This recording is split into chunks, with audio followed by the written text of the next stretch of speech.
This episode brought to you by Progressive Insurance. Do you ever find yourself playing the budgeting game? Shifting a little money here, a little there, and hoping it all works out?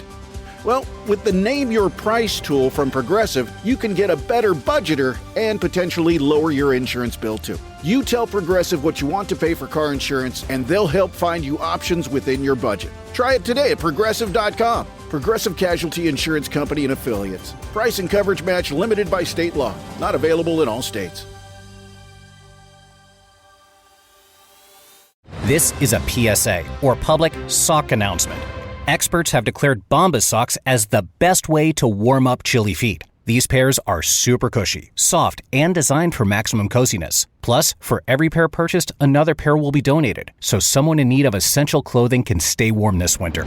Go to bombas.com/listen and use code LISTEN for 20% off your first purchase. That's BOMBAS.com/listen and use code LISTEN at checkout.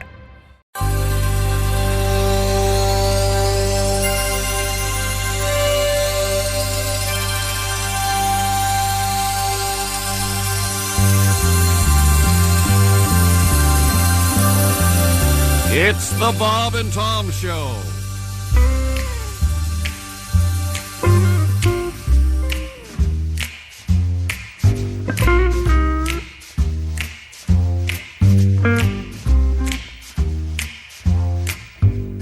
Every day I give thanks to God. I was born a man instead of abroad. When Oprah comes on, I turn off the TV. I don't shave my legs, I stand up to pee. I go to a barber, not a beauty salon. Don't pluck out my eyebrows just to draw them back on. Don't wax my pubes so I can wear shorts. I use my turn signal, I understand sports. Man, I'm glad I'm a man, tell you the reason I am. I don't go through a phase every 28 days. Man, I'm glad I'm a man.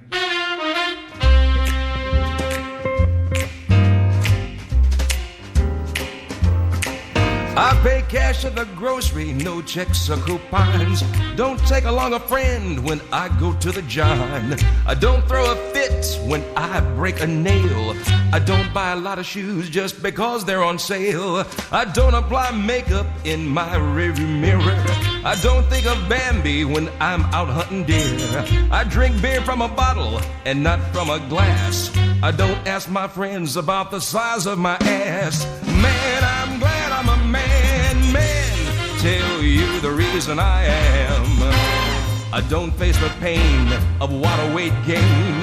Man, I'm glad I'm a man. Let me tell you ladies, listen to me ladies, I love those things inside of your blouse. I love your pretty faces, your warm and soft embraces. But if I had my own two boobs, I'd never leave the house.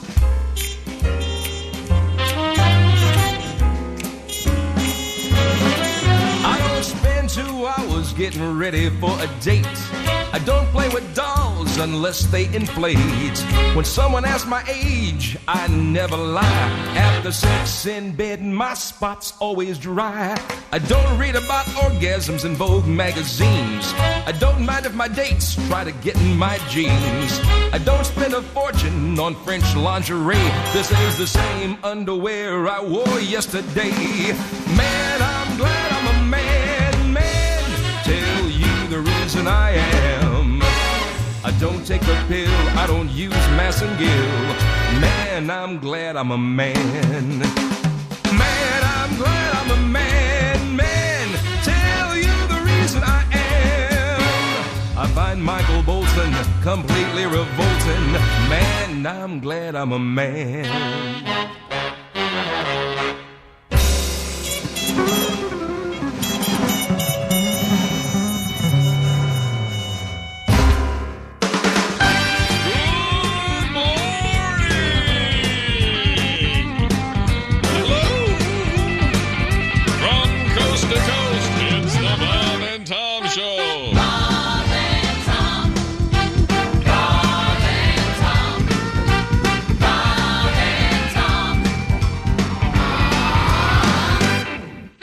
portions of the upcoming program have been pre-recorded, meaning they've already happened. And they're about to happen again.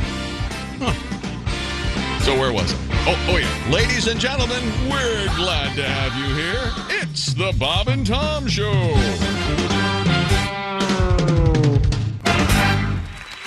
There's Ace Cosby. Howdy. I'm Chick McGee, and here's Tom, acting like an alien who's just landed on this planet.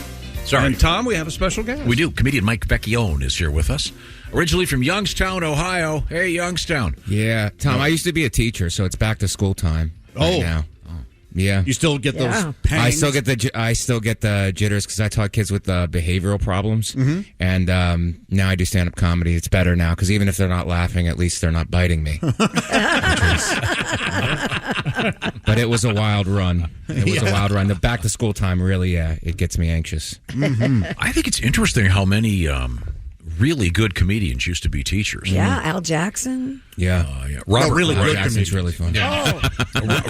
Robert Klein. Charlie Dennis Callis. Wolfberg. Dennis Wolfberg was a teacher. Yes. Charlie Callis. I'm going to shoehorn this in here.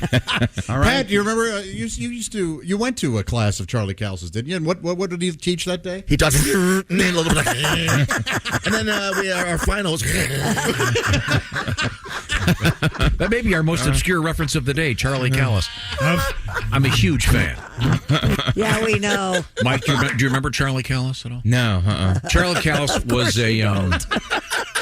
He was. I appreciate your honesty. I think Mike's a really funny guy. Arguably, a backbone of the show is Charlie Callis. Charlie, you'd recognize him. He was kind of super fit, always wore a nice tux with a big tie. He was a drummer, actually. He was a jazz drummer. Wow. But he was famous for making these crazy sounds. He'd get up there and he would just That's all he did. That's like, great. hip, hip, hip, and then he would just continue on. Oh, my God. It's that goofy, silly, funny. Yeah. Like Dennis Wolfberg, I know. Did you see that? Does that guy look familiar? Yeah. Okay. But Dennis Wolfberg, I know. Yeah, like some of those other guys that you mentioned that I do know them. Yeah. Yeah, they were, to get back to that point, they were all school teachers. Oh, wow. And I think I love that. I love that if I could just open and close with sounds. That would take a lot of pressure off my act. Yes. You know? Pat, can you give us one more Charlie Callis, please? That's pretty much it. Thank you. Thank you. That's made for Instagram stories, by the way. It's less than 15 seconds. It's hilarious. You're not saying anything to offend. I mean, what are you going to comment on? Oh, I didn't like that sound. That sound triggered me.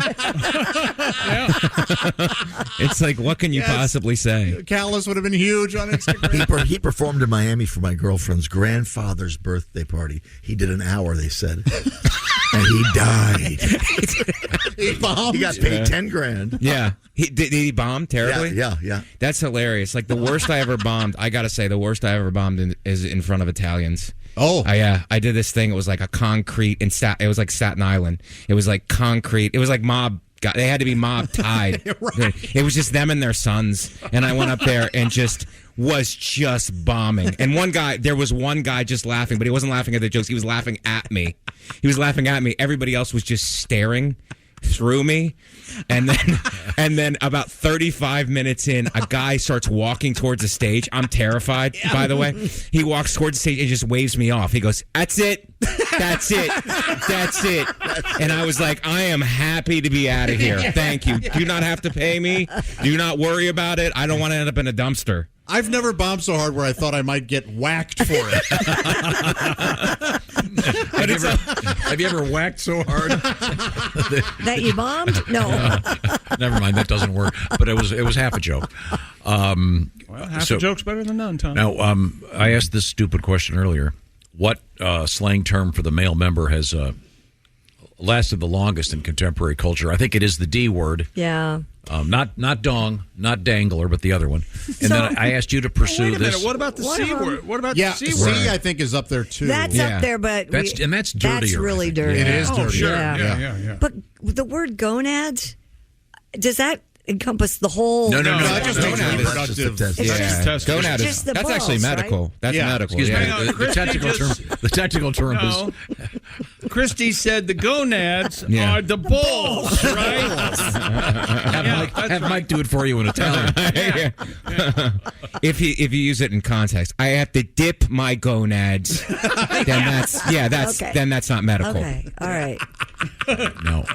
So you think that you were doing some research? Yeah. And the D is that's the D the most is the popular one that yes came up the most. Because the for example, there is a something known as a dick pic, Sure. Yeah. which is not Oh, not a sports. It's not a phallus photo. There you go. Very good. Sounds Christy. much better, doesn't it? Oh, I'd like a phallus photo, please. That's the one you get at the mall, where they have the special lights Oh, and the like makeup glamour artists. shots? Yeah. But for the ladies, what was the new one? Naz? Sniz. Sniz. Naz Been was around for a little bit. Naz is a rapper. Yeah. Oh, that's Lil Nas. Lil Nas. Like a little Sniz. Nas, Nas, yeah. And is sniz pejorative? I mean, is it like if you? It sounds pejorative to me. When did this become an English class? I don't How do know. you smell? It always is. How do you spell that? Sniz? SNIZZ, but the Z's are dollar signs? Okay. Mike Vecchione, ladies and gentlemen. Very nice, Mike. This man is a genius. That is a beautiful piece Save of more work. on Thank you. Sniz. It is. But I mean, when I ask, is it pejorative? Would one say, "Wow, it was a great night," but the odor of the sniz almost? Yeah, took I don't me think out. it's Yeah. a good thing. No, I don't think it's necessarily a bad thing. Oh, you Yeah, don't? no. I'm looking for some sniz tonight. Yes. Really? Yeah. That's it. That's how you. I'm looking for some sniz. I mean, it's tonight. not No, polite. you said it necessarily. first. Are you getting Sniz on the regular or whatever you said? Yeah, On the reg, sniz yeah. On the reg. Yeah. Yeah. Wait, whoa. Sniz and the rag is a different thing. Sniz on the rag. Sorry, I'm sorry. That's okay. No, I thought he said. That's what I thought he said. No, rag. sniz on the rag. Some guys don't mind Sniz on Oh, the rag. sniz on the regular. Yeah. The reg, yeah. Okay, so now we're bringing in Creeps the you out, bowels. I would imagine. Yeah. Bringing in the bowels? No. The person doesn't have to be regular. Right. You're getting sniz on I think we should You're getting probably sniz, take a break here, Tom. More often than not. Yeah. lights. Sniz on the reg. Yeah, we gotta go. I could write a short poem about sniz. Oh, I'm sure you could. It's really about a couple. Hey, good morning. Welcome to the Bob and Tom Show for a Wednesday. Coming up on the show today, comedian Sam Miller, plus Greg Hahn, Ryan Singer, turnoffs and deal breakers, and lots more. But coming up next on this Wednesday morning, more with comedian Mike Vecchione. That's next here on the Bob and Tom Show.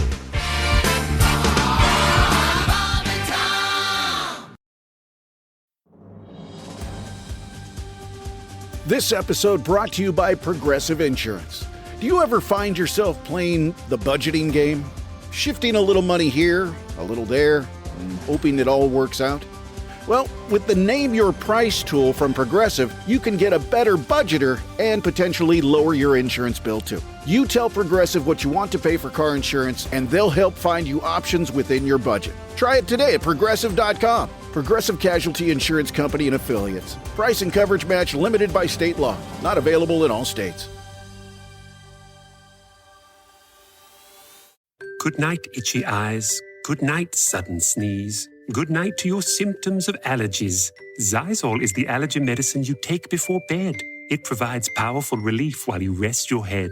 Not just all night, but all the next day.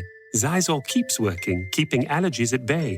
And without those annoying symptoms disturbing your rest, you can wake up the next morning feeling your absolute best. Remember, be wise all. Take Xyzal.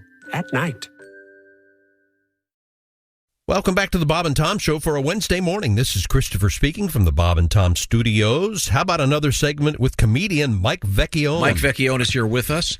He is a stand-up comedian, and we were talking off the air, and your lady friend is also a comedian. She's been a here. Comedian, yeah. She's from Indiana originally. Her name is? And, Katie Hannigan. Mm-hmm. Yeah, so she's opening at the club for me.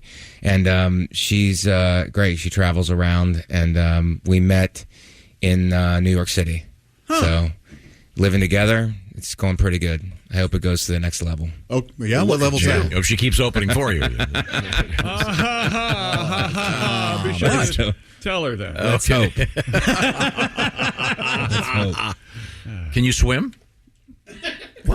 Can I Can you swim? He asks Yes. everybody from New York City this question. Yes, I can. Or Yeah. who's lived in New York for a while, Absolutely. When you live in New York City, He's fascinated by the fact there are some children who can't swim. Right. No, I think it's really important that we teach all kids how to swim. Right. I know there are places like New York City. Our buddy Roy Wood Jr. said that his son, he something about if you're going to swim, well, that's grass. If grass is a destination in New York City, you have to go find it. Yeah, Right. And it's the same with pools. You have to plan. I mean, it's really important for people to learn how to swim. And Well, the thing is, you can swim, but you can't park anywhere. There's nowhere to park. It's terrible. And no one can drive. People who grew up in New York City, first of all, they're on heroin by the time they're 12. And then they're just jumping the subway. It's like stuff that people from the rest of the country are like, are you crazy? Are you serious? They're in rehab at age 13. So that's crazy. But they can't drive. They can't drive because they don't need to drive. Yeah. They just take the subway and take buses everywhere, public transportation. They just jump stuff. So it's like people who grew up there cannot drive. I doubt that they can swim. They actually don't have any functional skills at all. I don't see a lot of pools in New York City, do you? No, that's the thing. I mean, they're gotta indoors. search They're it. indoors. Yeah. Right. but there are very few of them, but I'm just saying, and all over the country, this is sort of serious because there's difficulties getting lifeguards. Yeah. A lot of places, kids aren't being taught to swim. So, All you have to do is get a sign that says "No lifeguard on duty." And Exactly. just post it, and that legally, I guess, that exempts you That's from right. any responsibility. No. Don't you think the lack of lifeguards has something to do with the lack of parents telling their kids to go get jobs? That's a young person's and I think job. if you're a lifeguard, you can't look at your cell phone. Oh yeah, Yeah, that's true. You're right. That's true. Oh, I'm sorry, Johnny drowned. I was. I think the lifeguards are not on Facebook. duty because they're all hooking up with the crossing guards who work about 2 hours a day. No, guards. Guard on guard. Guard. Sure what that means. Right now, we're going to go over that way. I see Christy Lee at the news desk. Gen Z apparently replacing LOL with IJBOL. IJBOL. This is so dumb. This is according to the New York Times. Do you want to guess what that means? Let's take a look. What is it again? IJBOL. Okay, yeah, I know what this So is. we're going to lots Well, of you laughs, know, but- right? What? What is it? Or laughing out loud, rather. Yes, from laughing I out combine loud. the two, lots of love and laughing out loud. So laughing out loud to IJBOL. I just big bust. You're close. I just broke out laughing. I just burst out laughing. Oh, okay. Very good. Wow. Really? Yes. Unlike ROFL, do you know what that is? Rolling on floor. Yes, rolling on floor laughing. IJBOL is meant to describe something people actually do. Michael Massinio, a 27-year-old content creator who lives in Australia, said, I don't LMAO. It's just not what I do. That's laughing my ass off. Yeah. Right. Isn't IJBO, isn't the whole point of these things to be brief and quick? Yeah. Well, that's still. Yeah.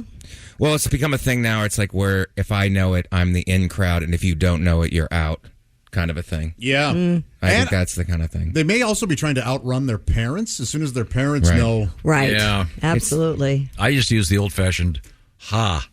Me too. Yeah. H-A. Same. If it's really funny, H-A exclamation point. If it's hilarious, capital H, capital A, exclamation point. Oftentimes, ha for me also Yeah. means this text session is over. I gave you a laugh. Now let's stop this. Haven't you noticed you text me every now and then? I'll just go, ha, just to get rid of you. Just to get out of my hair. What are the longer ones of these? I don't know. You mean initials? Yeah. I don't use many of these at all. Me ever. They don't either. use. I have to look them up all the time. My Yeah. kids use them all the time. One of the first ones I heard was POS, and it's Sure. not. It's not PISA, but a parent over shoulder. Yeah. Right. Oh, Like, yeah. Oh wow. They're talking in prison code. Yeah, they They're are. like sending kites to each other. I thought it was point of sale, but I worked retail for a while. There you go. Yeah. But I know that the part of it is inclusivity. Like LGBTQ is now like LGBTQIA plus. Pretty Right. soon it's going to be ABCDB. You can't have everybody, I don't think, in these things. Right. I just think brevity was the key. I don't know if it's an urban legend, but the story of the woman who wrote a very heartfelt letter to her staff about someone who was undergoing serious cancer surgery, and at the end she put LOL, meaning thinking it meant lots of love. Yeah. Right. Not an urban legend, just something that 1 out of every 4 open micers talk about. Thank you. Quite a common. I said it might be an urban legend. No, I don't. Take any credit for it? Thank you very much for undercutting me. And now, so would it be undercutting you? What is that? Josh 1, Tom 87. You 187. You forgot million after 87. A first-generation iPhone has sold for over $190,000 at auction. Yeah, the record-breaking price, nearly 380 times the phone's original price of $499 when it went on sale way back in 2007. LCG Auctions, which hosted the sale, said the 4GB iPhone model was 20 times rarer than the 8GB model released at the same time for $599 because the 4GB model was discontinued after just 2 months. The phone was factory sealed and in its original packaging. Wow. What's the point of having this? It's still got anytime minutes on it. You don't want to put them to waste. Do they... Well, I guess they know it's in there. I mean, couldn't you... But it won't work, though, right? I wouldn't think. No. Isn't that always the big, sinister... not that I believe it, talking into his Apple phone. I'm sure everything's on the up and up, but don't they... The new model comes out, and then the old ones are obsolete. But couldn't you just rewrap it? Yeah. I think... When they say it's in the original packaging, how do they prove that? Factory sealed? I don't know. What... I don't remember how they originally came. What year was this one? 2007. Oh, I remember. This is the one that came with automatically had a preloaded Bill Haley in the Comets album. Old phone. It's more music. See, that's a really old one. It was U1, not U2. Josh, you remember when you originally came? I do. I thought something had gone wrong. Yeah, right. I thought I had done something too much, too fast, and I melted something inside. Really? It's a little too much. The phone is so old, if you ask Siri for something, she goes, "What is it, Sonny?" She's got an older voice. Siri's old. I'm an old bitch.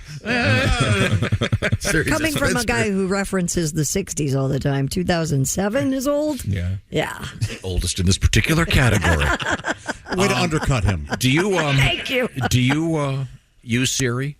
No, not at all. I'm with you, Christy. I never use I don't even have it set up. I just used it this morning. I asked it to play music. Yeah. You just said Siri play music? Yeah. Mike, do you use Siri on your phone? Yeah. I think Siri's a migrant, so we're not. I'm just kidding. Just a joke. Just a joke. Just a joke. Can't you? Isn't it possible to have Siri come with different? You could have it a man or a woman, or could you have it with a heavy Italian accent? I haven't spent that much time. I changing think you her can, voice. Probably, yeah. I mean, could you get like something like really urban? Oh boy! I am not participating in this. No, that's Siri's what I should do. Siri's a woman, so she's got to be heard. Yeah. If you ask her something, you have to listen to her full explanation. I know this isn't popular, but I do rely on my Alexa in the kitchen a lot. I think those are very popular, aren't they? Well, I mean, some people say they spy on you or whatever. Oh, I would never have one in my house. Yeah. Well, because of you, I took it out of my bedroom because you said that. But Alexa doesn't have to be in the kitchen. Alexa's a powerful woman, and she could be an astronaut also. That's true, too. Just letting you know. Just letting you know what's going on. Well, she's very handy if you need a timer or, I enjoy that. Or if I need a recipe or, hey, how can I substitute this for this? Or... Well, now you got me one. You have to be able to change Siri's voice. I'm sure you can. You have to, right? Yeah, I would think. I think so. Hey, Siri, can I change your voice? Oh, wait a minute. Oh, Siri's ignoring me. You can change my voice in Siri settings. Oh, I have my phone silenced. She just printed it out to me. Oh, nice. That's nice. I'm going to be on the. Does it give you the options of what you can change it to? Or? Yep. American, Australian, British, Indian, Irish, or South African. British. Okay. Now, can you turn it on so we can hear it? I don't know. Are you going to have Siri? Can you make Siri a man? It's still downloading. Okay. Well, we'll have to find out. Don't undercut me, John. It's still loading. Okay. Continuing with technology. I'm sorry to interrupt, but so you said you don't use Siri. No. But you do use Alexa. Uh-huh. And when we say things, and if we are being listened to in a room anywhere with Alexa, if we say, "Hey Alexa, order that canoe," Alexa will answer. Yeah, she will. If it can hear you. Yeah, we were staying at a house while we were building ours, and there was one of those things. I hated it. Because the girls would walk up to it and, play this Taylor Swift song, and then it would start instantly. And it was too much, too quick. Can you put parental controls on it so it doesn't listen to anything a child says? Probably. That's a good point. Yeah. Boy, I don't. I'm with Josh though. I don't want that sitting in my house, hearing everything that's going on. But the whole thing about spying, it's like, aren't we just revealing ourselves on TikTok? Like, no, China doesn't need to spy on us. All they have to do is look on TikTok, and they can see everything that we're doing. Yeah, I'm not it's on like, it. Oh, we're dancing. We're doing. Yeah, I'm not on TikTok. That's what we're doing. It's like that's really what we're doing. Do you like every being day. on TikTok? I don't enjoy it, but we all have to be on everything now. Another state has banned it. I think it was New York. I think they banned TikTok on government phones. Oh, sure. On government phones. Right. Federal employees, government employees. Yeah, certain states. But how are those employees going to kick it now? How are they going to kick it? There's no patch. They got to get ready for breakdancing in the Olympics. Dance in the kitchen. Yeah. Yeah, Do you know that the breakdancing in the Olympics is going to be done at the foot of the Eiffel Tower? Well, why not? There's plenty of room there. It's got a big. Yeah. Throw some cardboard down? Yeah. Beautiful. Okay. I hope breakdancing at the Olympics becomes so popular that we can't get into work without having to walk over people breakdancing. Wow. Just so you you think get that's, upset. You think that's a legitimate addition to the Olympics? I keep meaning to tell you this. You realize that one of the top people in that category is right from here, that is going to be competing in the Olympics. I don't care. I'm not saying it's not athletic, Yeah. but where do you draw the line? Tiddlywinks? I mean, Yeah, can you draw the lines at tiddlywinks? How do you play tiddlywinks? How can you make a comparison between breakdancing and And tiddlywinks? how do you even play tiddlywinks? Who plays that? who breakdances? As a fidget spinner, I would say that I would like to get Chick, my people in. Chick, look, he's got his.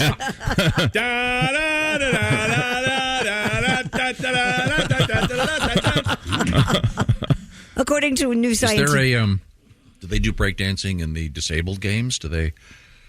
They spin their chairs. Yes. All right, go ahead. No, please. Go ahead. Explore this stuff. Let me tell you something. You will not be undercut now. I can tell you that. in the Paralympics. Go right ahead. In the Paralympics, I don't know. Maybe they. I'm just asking. Oh, the worm again. So sorry.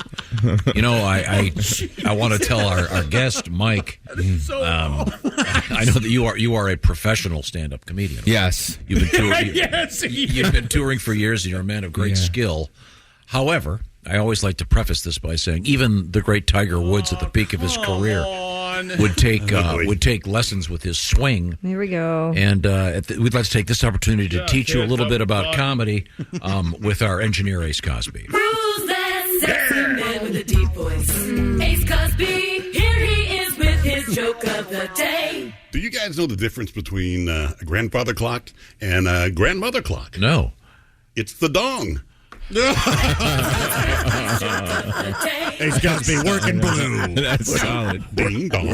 That's closer than anything in a really long time. Yeah, you're right. That is, dong. yeah. I like that very much. The dong. When's the last time you called it your dong? I got to start. Never. My dong's caught up here in my underwear. Whoa! Hey, Doctor, I don't know what's going on. Dong, Am I checking my dong? We were talking about. My dong's itching, Tom. I'll ask Mike this. We were talking about certain words that are sort of slang or hip terms that stick around. Like a non-binary clock versus one with a dong. Exactly. I mean, somebody has to clean the show up, guys. Yes, thank you. Putting the lug and analog. It's, the term cool. Yeah. That one's stuck. Mm-hmm. It's been around for a long time, but other terms are fleeting. Sure. They don't stick around. No. Every generation has their own lingo. What do you think is the the slang term for the male member? To me, it's the go-to would be the D word. Right. Not dong. No, the other D word. Yeah. Not ding. Dangler, yeah. Oh. You refer to yours, Daddy Warbucks. you refer to yours as the Dangler, do you? That's right. Oh, well, that's gracious of you. You need to get your dong checked. Yeah. Doctor, I'm having some pain in my dangler. Yeah. Now, didn't you have to go to the doctor one time because of your? I had an issue there for a while. It there, was Mike. crazy. What happened? You may have you may have wrote it. What happened, Josh? Yes. What happened? Like Carson Wood. Well, I had for a while there. I had 5 penises. 5 penises. Oh yeah. My doctor said, "Boy, how do your pants fit?" I said, "Like a glove." God, that's a great one. That is a good That one. joke right A little dusty, but right after the invention of the glove. Day 1 invented the glove. Day 2, that. I mean, is glove there a because Mike was mentioning the fact that these words like AOL, these whatever you call them acronyms, they part of it is being hip and doing something that no one else no one else knows. Right. Yeah. I wonder if is there a contemporary term, slang term for the male member that is we're all too unhip to know. I'm sure we'll find out. I'll go to Twitter. Somebody will tell us. I've heard joint. Joint. But recently from like a youth. Maybe. Were you in the bus station? What about junk? Wait a minute. But joint, junk. Oh, junk's better, but I mean, junk is specific. Joint might have been in Mean Streets with I Robert think De Niro. junk encompasses the entire the whole package and genders as well. Yeah. But a joint, I assume, was this a conversation in a bus station? Are you sure the guy wasn't trying to make a drug deal? Yes, I'm trying to meet friends. Joint, junk. If you could go the other way, you just go genitalia. Yeah. What if they just My buddy had that joke. Genitalia sounds like an Italian airline.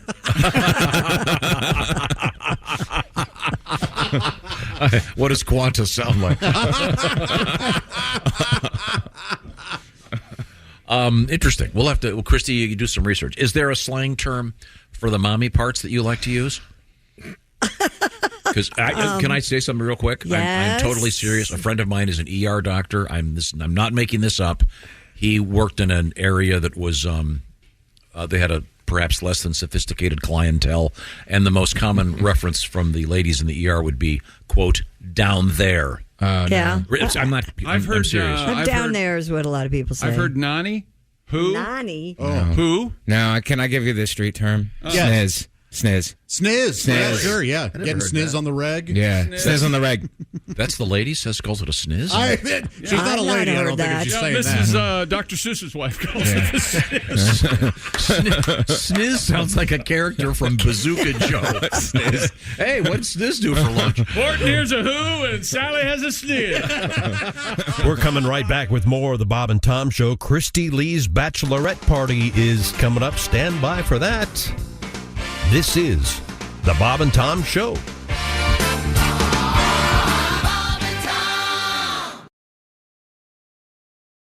More of the Bob and Tom Show now for a Wednesday morning. This is Christopher speaking. The gang is out on Christmas break. Of course, they'll be back on Monday, January 8th. This segment is about Christy Lee's bachelor party and a parachutist in a tree. Let's get back to the action. Getting emails suggesting that Christy is eloping as we speak. Mm-hmm. She swore she was not doing that, but you never know. That's what somebody who elopes would say, right? Yeah. Well, if she comes back having had sex for the first time, we'll know. That's right. Boy, it is good. I really wanted to have a bachelorette party for her. She said she wasn't interested. Oh, what? No, let's do it on air. I want a penis straw for my coffee. No. We should totally do a bachelorette party Have on air. Allie come in. It'd be so much fun. Oh, nothing sounds fun yet. Keep talking. We'll just get smashed and dance until our feet Anything give about out. each of us get $500,000? Nope, I am not hearing fun. We can make Pat do a comedy show and just get drunk and yell at him the whole time. I can just see things like, hey, Christy, could you ask your attorney to get out of the way before this guy gives you his lap dance? Okay. Oh, wait a minute. See what would happen would be. You know, there is something, though, that makes me laugh when a man's dancing like that and all he has is something covering his You know, and funny. it just kind of flops. It's just flopping up and down. It is funny. That is funny. Like, look at that wang flop. That is funny ridiculous. stuff. Okay. Let's just go back over to the news desk. What have we got over there? Firefighters in Washington State rescued a parachutist that got caught in a tree. Central Mason Fire and EMS said crews responded to the Mason County recreational area. Man, look at that cat stuck in the tree. Where they said it's a cool Right, cat. I should right. have said cool cat. I ain't seen a cooler cat than that. Cooler cat stuck in a tree. Okay. I like these old white jazz guys. Dr. John. Yeah, exactly. Yeah, yes, that's right. Man, Hey, it's 20/20 vision, That's Clancy. who we're doing. He's Cool white cat and can stuck see in a clear as a tree. bell. He's not blind. That rules. They said the parachutist avoided hitting the high-capacity Bonneville power lines when he became entangled in a tree. Not the Bonnevilles. Poor guy. Firefighters were unable to use a ladder truck due to swampy terrain, so a 35-foot ground ladder was erected at the scene to allow firefighters to reach the trapped man. Well, the latter a better option than cutting the tree down. Hey, cover your head. Just before it gets to the ground, you jump, okay? Now you're going to hear us yell timber. you got the first 15,000 feet. You know what he It's said? the last 25 that are the bitch. Up in the tree, he said, "What's going on down there?" Oh, yeah, he is a cool cat. He's still a cool cat. This guy, this guy's troublesome, I think. Kyle Whiteman. That's me. Yeah. Best guy in the Minneapolis Jazz scene. They call him the Ghost. I don't get it. I don't get the ghost. The parachutist was not injured. He just needed assistance getting untangled and down from the tree. Thank goodness. Yeah, we had one a couple weeks ago where the guy was in the wires. Being shocked? No, they got him. I remember they had And to. the Wichita lineman. They had to turn off the power for a lot of people. Oh, okay, yeah. Because they didn't want the guy to get fried. Yes, yeah, that would have been a bummer. Is that how it works? If he lands just on the wire and doesn't touch anything else, he's safe? I think it kind of depends. I don't know. I don't Kind of like I if don't a know. bird lands on a wire, it's cool, but if it touches that little transformer guy in the process... I'm not sure. This is why you want to have your professionals. Well, someone go try out for me and let me know. Okay. Oh. Encouraging our listeners to climb poles. Lawsuit number 12 by my count. What else is happening? Alls? Well, the Guardians of the Galaxy Volume 3 soundtrack just got released. I don't know if Again? anyone saw this. They're fun, man. They're fun movies. There's some newer songs, but maybe you are familiar. Have you ever heard of The? Is it The? Yeah. Yes. The. Real clever, fellas. That's stupid. All right, boys, hold it down. Let's come up with a name. Are they okay? Australian, maybe? I'm not sure. They're going to be on the soundtrack? Yeah, This Is the Day is Okay. on there. We've got Radiohead, Creep, an acoustic version. Hearts on there with Crazy on You. The band Rainbow, Since You've Been Gone.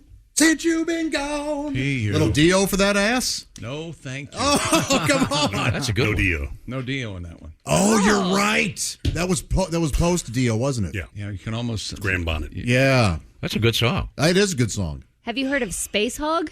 Oh, yeah. In the Is it the song In In the the Meantime? That's what's on. Yeah, That's a Space Hog is great song. Okay, I'm sorry. The is English, not Australian. Oh, okay. Glad we cleared that up. The. But this was the was it the first one or the second one that brought back the LSD song? Lakeshore Second. Drive? Yeah, Lakeshore part two. Drive. I think it was, It volume was volume 2. 2. Yeah. Because the director's from St. Louis, right? Yeah. And that song was a big hit in St. Louis and in Chicago. And apparently nowhere else. Yeah, I never heard it. We actually were lucky enough to talk with Skip Haynes, who was one of the writers and singers of that song, and he did a custom. I don't know if you've ever heard this, also. He did a custom version of the Lakeshore Drive song for us. There ain't no road just like it anywhere I found. No running south with Josh Arnold getting into town. Nice. Just slipping on by with Josh.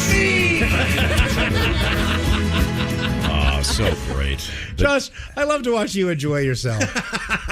And also, I grew up with that song. With respect to the movies, that's the one that I got to get this right.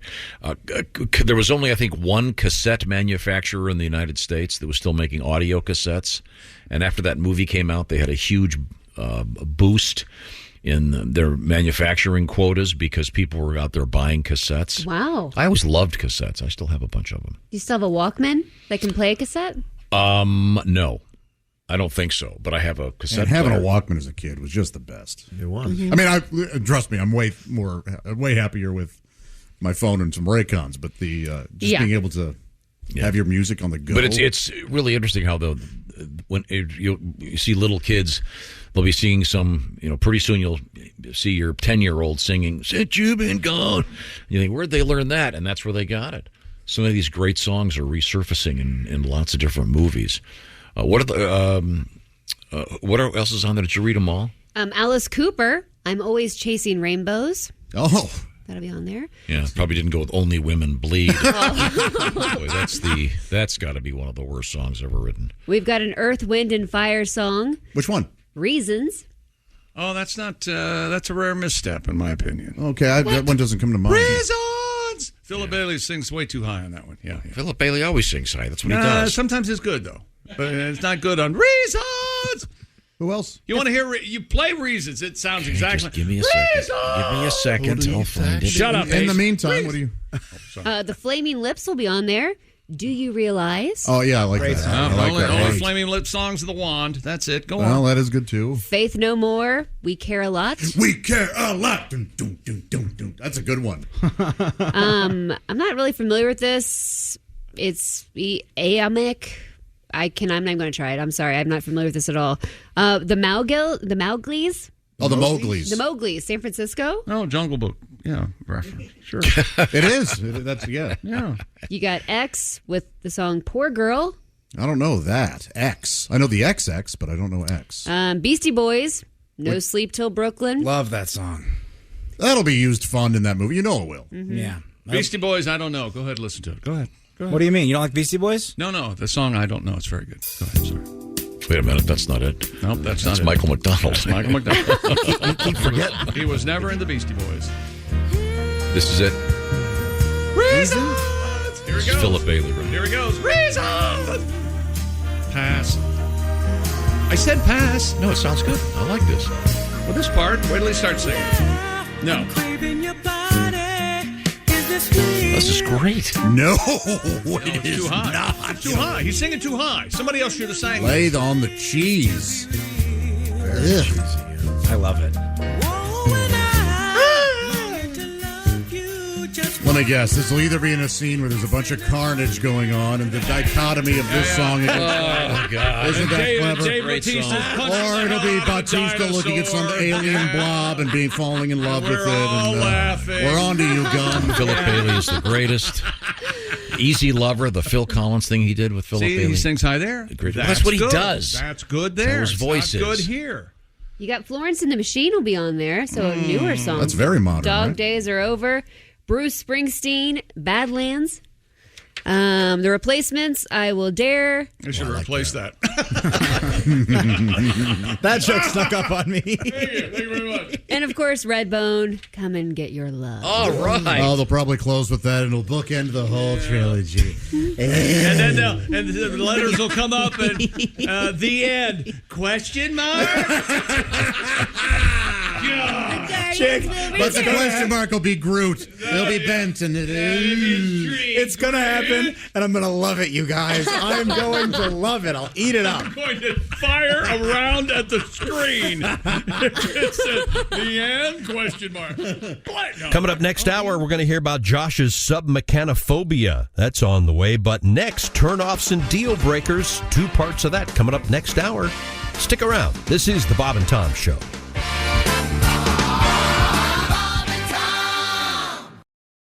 Hey, Fidelity. How can I remember to invest every month? With the Fidelity app, you can choose a schedule and set up recurring investments in stocks and ETFs. Oh, that sounds easier than I thought. You got this. Yeah, I do. Now, where did I put my keys? You will find them where you left them. Investing involves risk, including risk of loss. Fidelity Brokerage Services, LLC, member NYSE, SIPC. Hey, it's Bill Simmons from the Bill Simmons Podcast here to tell you about Michelob Ultra Courtside. It's getting fans closer to the NBA with a chance to win prizes like courtside seats, a trip to All-Star Weekend, and much more. Check it out at MichelobUltra.com/courtside. Michelob Ultra Superior Access, Courtside 24-25 sweepstakes, no purchase necessary. Open to U.S. residents 21 and up. Begins on October 1st, 2024. Ends July 1st, 2025. Multiple entry periods. Visit MichelobUltra.com/courtside for free entry deadlines, and official rules. Message and data rates may apply. Void where prohibited. This is the Bob and Tom Show. Welcome back. This is Christopher speaking from the Bob and Tom Studios. We're going to do 2 segments here where the gang talks about turnoffs and deal breakers. Let's get back to the show. Now we turn to Christy Lee at the news desk. Have we missed anything? A recent survey has found the most common date deal breakers. Oh. The survey found 65% of respondents ended a relationship over something that turned them off. All right. Number 1. Wait, like her saying no? That is a turnoff, isn't it? That's Smelling bad was named the top deal breaker among those polled. I knew it would be odor. I knew it. Followed by pretending to be more knowledgeable about something than they really are. Well, I'm out.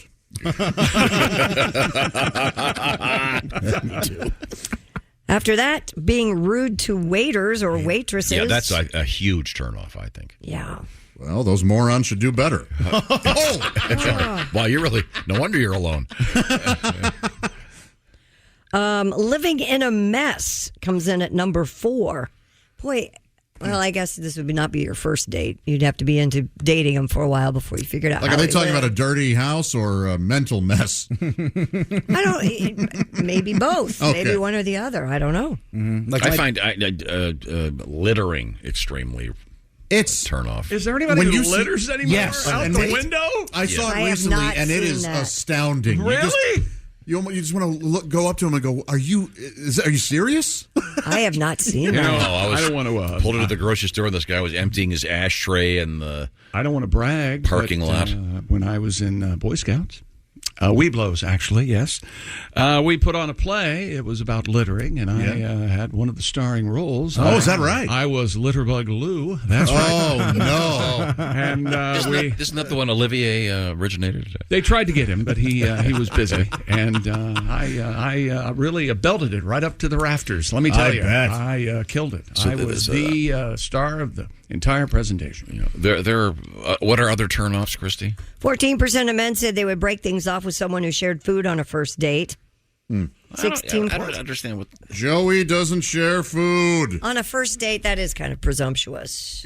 Some people don't like to share their food. Yeah. Hey, can I try your I'm looking McNuggets? at Chick. There was a point in my life where I had not met anyone yet that I would share food with. You're exactly right. Yes. You share with me a lot. I do not. Do I? That makes it sound like we like each other a lot. Well, no, it doesn't. We share appetizers, then you and I go make love. Hang on. Ace has something. Well, there's a big difference between offering, "Hey, you want to try this?" or somebody just sticking their fork in your food. Well, that's true. There is a big difference. Would you write think down- someone would just reach over and grab your... It's happened to me. Would you write down the word fork and say that Ace probably should stay away from that word real quick? Just write that down. Okay. 16% of women said wearing a tacky watch was a turnoff. I see. What do they mean? Is it like a watch that's like too expensive? Maybe they're trying to show off. No, too I cheap, don't probably. know. The other way, Anything I think. Tacky is, yeah. I mean, this is true. Flavor Flav had to have a reality show to find love. What about a cheap car? a lot of guys don't even wear watches anymore, do they? Isn't cheap car on your list? No, it's not on my list. Christy. It's not. Christy. Dirty car? Crap car. If I Have you roll seen up... what my boyfriend drives? Yeah. A 96 Jeep Grand Cherokee? Nice. What's the license plate? Classic. It's I was very talking about classic. It's very nice. The little red car he has is what I was talking about. Well, that's different. Now let's... Well, if you have that, you can't afford anything. Christy, but what about 96. a really dirty car? A really dirty car. Is that on for you? I don't care for that, no. That would be a turn on. What about Yeah. no car? Well, it depends on where you live. How about In the a major shoe city. leather express? How Yeah. about that? Hey, can you... Come on, hurry up. We got to hit the bus. Come on. I got a 2-for-1 bus pass. Have you ever been on a date where the guy showed up in a motorcycle and you had to ride on the back? No. Would you have gotten on? I would think that would bother a lot of women because of the hair factor. You have to wear a helmet. Yeah. And I would be and more. the dying I would be factor. more upset if they didn't offer me a helmet. because I'm if I'm on a motorcycle, I'm wearing a helmet. I don't care about my hair. Now, other things that are big turnoffs. I'm looking at the list. Having dirty fingernails. Yeah, I haven't gotten that far. Well, some Breathing guy- heavy. That's also kind of a manly thing, isn't it? Mm-hmm. Dirty fingernails? Yeah. It would depend on the nature of your job. I think. Right. If you're a doctor, that'd be bad. Yeah. Yeah. If you're a gynecologist. DDS. That's really disgusting. I don't know why you keep getting urine infections. This is interesting. Saying pet names like honey or baby. On a first date? Not on a first date. This is just dating. Oh. Deal Does that bother breakers. you, honey baby? No, not really. Does your man refer to you in a way that you'd be comfortable discussing on the air? No, he just he doesn't. nicknames. You like I would be a big fan, though, from this point forward, using Honey Baby. Honey Baby? At all Hey, times. Honey Baby. What does your Hey, boyfriend honey call you? Sugar walls? Yeah, right. Hot stuff. It's not Sheena Easton. Sheena Easton. Sugar walls. Sugar walls. Not wearing socks with shoes. What? What? Yeah, why would There's some shoes you. That grosses me out. Well, you wear Really? no-shows. Not with women. If women are wearing, Yeah, but you wear open-toed no-shows. Don't you have no-show socks? Yeah, It looks like but you're- there has to be something in Yeah. there, not Why? just. You wear shoes with no socks? No, he loves that. And then he wonders why he has foot odor. Yeah, that's just asking What? for foot odor. So wait, you're raw dogging those Allbirds every day? Well, not right now. It depends on the season. Remember, he doesn't like socks in general. He cuts the top of his socks off because they're too confining. Yep. That's right. Remember? You remember this? I told him he looks like an orphan in a play. Yes.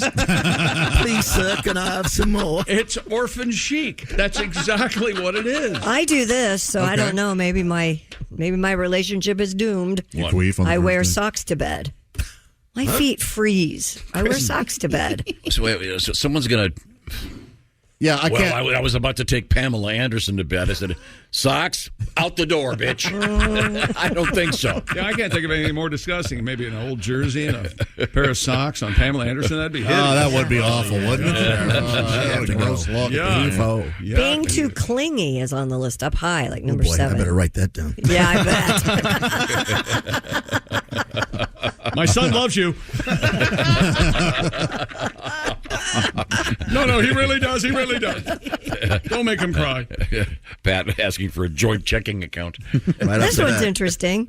15% said they'd call it quits if somebody was obsessed with their astrological star signs. I get that one, but 14% surveyed said they would end a relationship with someone who clapped when a plane landed. What? It is weird. I'm in that group. I'm in that No, group you too. don't. I am. You clap when planes land? No. Thank I'm in the group of, this might be over. We should have, we should be. Would people do that? Yeah. Yes. I hear it on almost every Yeah, flight. I've heard it. Yeah. I've heard it. Yeah, absolutely. Oh. Yeah. It's ridiculous. Well, it's kind of like you. It's a little bit more open than you touching the plane. Maybe that's the deal. Maybe they feel like That's just a good luck thing? Yeah. Okay. You ever clapped at a movie? Yes. Oh, yeah. On occasion. Do you do the Penn and Teller thing? When the title of the movie comes up in the dialogue of the movie, you stand up and give a standing Crap. ovation. Yeah, that's funny. That's hilarious. The subject was roses. I was trying to think you're not going to get one better than that. Yeah, that's actually- I don't know about you, but the subject was roses. That's actually a line in that play. Doing it in live theater is funny also. Well, he died the death of a salesman. Sir, come with me, please. Come with me. Please be very quiet. Just come with me. Aren't you shocked that more plays aren't ruined? Yeah, no kidding. Yeah, especially this you know day how and age. easy it is Even to period ruin a pieces. live performance. One cell phone. Hey, you ever crap yourself? Just yelling that out to one of the actors. Tell us. In a Shakespearean play. They can't even go off on you. I hope the next time you're doing a stand-up show, some brave soul just asks if you ever crapped yourself. Who goes there? Well, now that's going to happen. That will happen. The Josh, I didn't crap myself tour. Be sure and ask me about it. How will I answer? How will you answer, sorry? First off, I'll answer with my mic on. Dickhead. Bravo. I was blowing my nose. Author. Other turnoffs. Include having bad teeth, double texting. That means sending a second text if you don't get a response right away. That's a thing. Well, there are nuts. some that have bad text response time. What's the limit? Like, what if you're doing something and you're not by your phone? I'm just saying. I don't have my phone with me 24 hours a day, 7 days a week. because I'm busy. What if you're driving? Yes. Yeah, what if you're driving? Well, talk to text. Return a text. Not while you're driving. Yes, to text. return a text. Hey, Swerve into oncoming traffic. Consideration. More turnoffs. More Talking turnoffs. too loudly. Okay. Chewing with your mouth open. Tom. No, I don't do that. Oh, Ladies and gentlemen, Tom Griswold eating any meal at any time. as portrayed by Chick McGee. Thank you very much. Thank you. That's a lie. It's when I'm here. Sometimes we have to eat quickly on the air. That was your best performance since Litter Lou. Litter Bug Lou. So sorry. Thank you. Please. Bully, does he eat quickly in a restaurant? Yeah, he always eats. Yes. When we were kids, he would just eat over the sink. He wouldn't even sit at the dinner table. He's a big sink His eater. big thing for the longest time was he wanted to start a chain of restaurants where For guys divorced guys. eat over sinks. And that ended up getting stolen by... I don't think so. Yeah, some TV show. Steak month, me and him eating steak every night, literally all over the sink the whole time. He's on the left, I'm on the right. It's great. It was You fun. didn't sit down at the table? Nah, who needs a table? You might talk and say something important. You can't Might do that. relax. Tom, did you know that most kitchen sinks are filthier than a toilet? Not mine. Oh, yeah, bleach, my friend. Oh, all right. Oh, yeah, I bathe in it.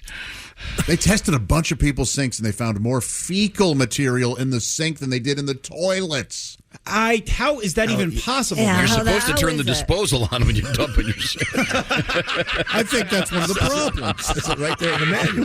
Consideration is what I'm talking about. When you dump in the sink. You pee in the sink. Oversharing on social media is a big turnoff. Yeah. We talked about We talked about what? We talked about fingernails. Oh, fingernails. Referring themselves in the third person. What? Big Willie G loves to refer to himself as a big person. Yeah, that And the would be- ladies love it when Big Willie G talks like That this. would be rough. I can see that. Dennis has, David Dennis has written in. Make up your mind. You said saying things like honey or baby can be a turnoff to some. Right. Well, he says, I told my wife I call her honey, so I don't get her name mixed up with my other girlfriend. So, a good move there. Dee Dee? Putting on a baby voice. I don't know what you're talking Yeah, about. Hate that. That would be rough. Still living at home is a turnoff. Joshy, look who's all angry and stiff. Yes, that's right. You want to do something about it or talk to it like you're its nanny? Here comes the airplane. Look at the little puppet. Look at the little puppet, Joshy. It doesn't bend that way, sweetie. See, to me, you would be a baby voice doctor. Little Joshy need a little haircut. I bet you are. Yeah. You are a baby voice I am not at all. Yes, you ever. are. You're a lot of sweetie baby. No. crap. I've heard you. Don't Only talk to me. dogs. No. Dog That's not voice. true. I don't believe Dogs, that. kids. Have you ever messed up and called Kelly a big sweetie? She's your baby. She's a good girl. Now you get in there and fix us dinner. Yeah, but that's going to happen. More turnoffs and deal breakers are coming your way in just a couple of minutes here on this Wednesday. Stand by. This is the Bob and Tom Show.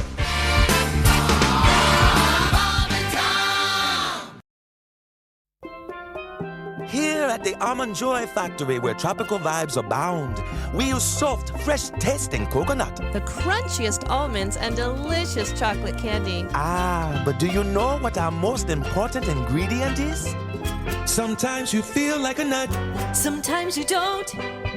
Almond Joy's got nuts and something even way better than that. Yes, Almond Joy is made with almonds and joy.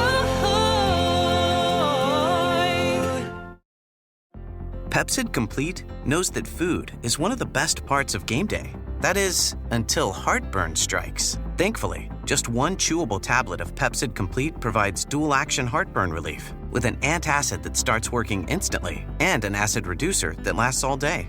So you can stay focused on that second helping of chili without worrying about heartburn. All day based on 8-hour symptom relief studies during the day. Use product only as directed.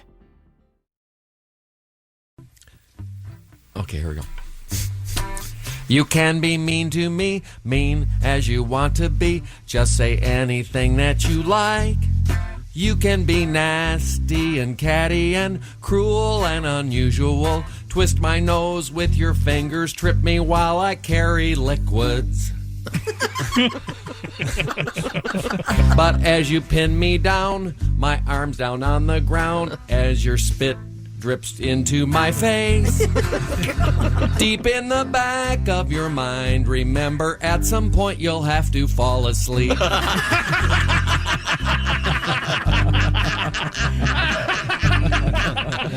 Yeah. And when you fall asleep, into your room I'll creep. Did something move in the dark neath your bed? And then a voice you hear calling out loud and clear, a voice that is your own, a voice that's saying, ah!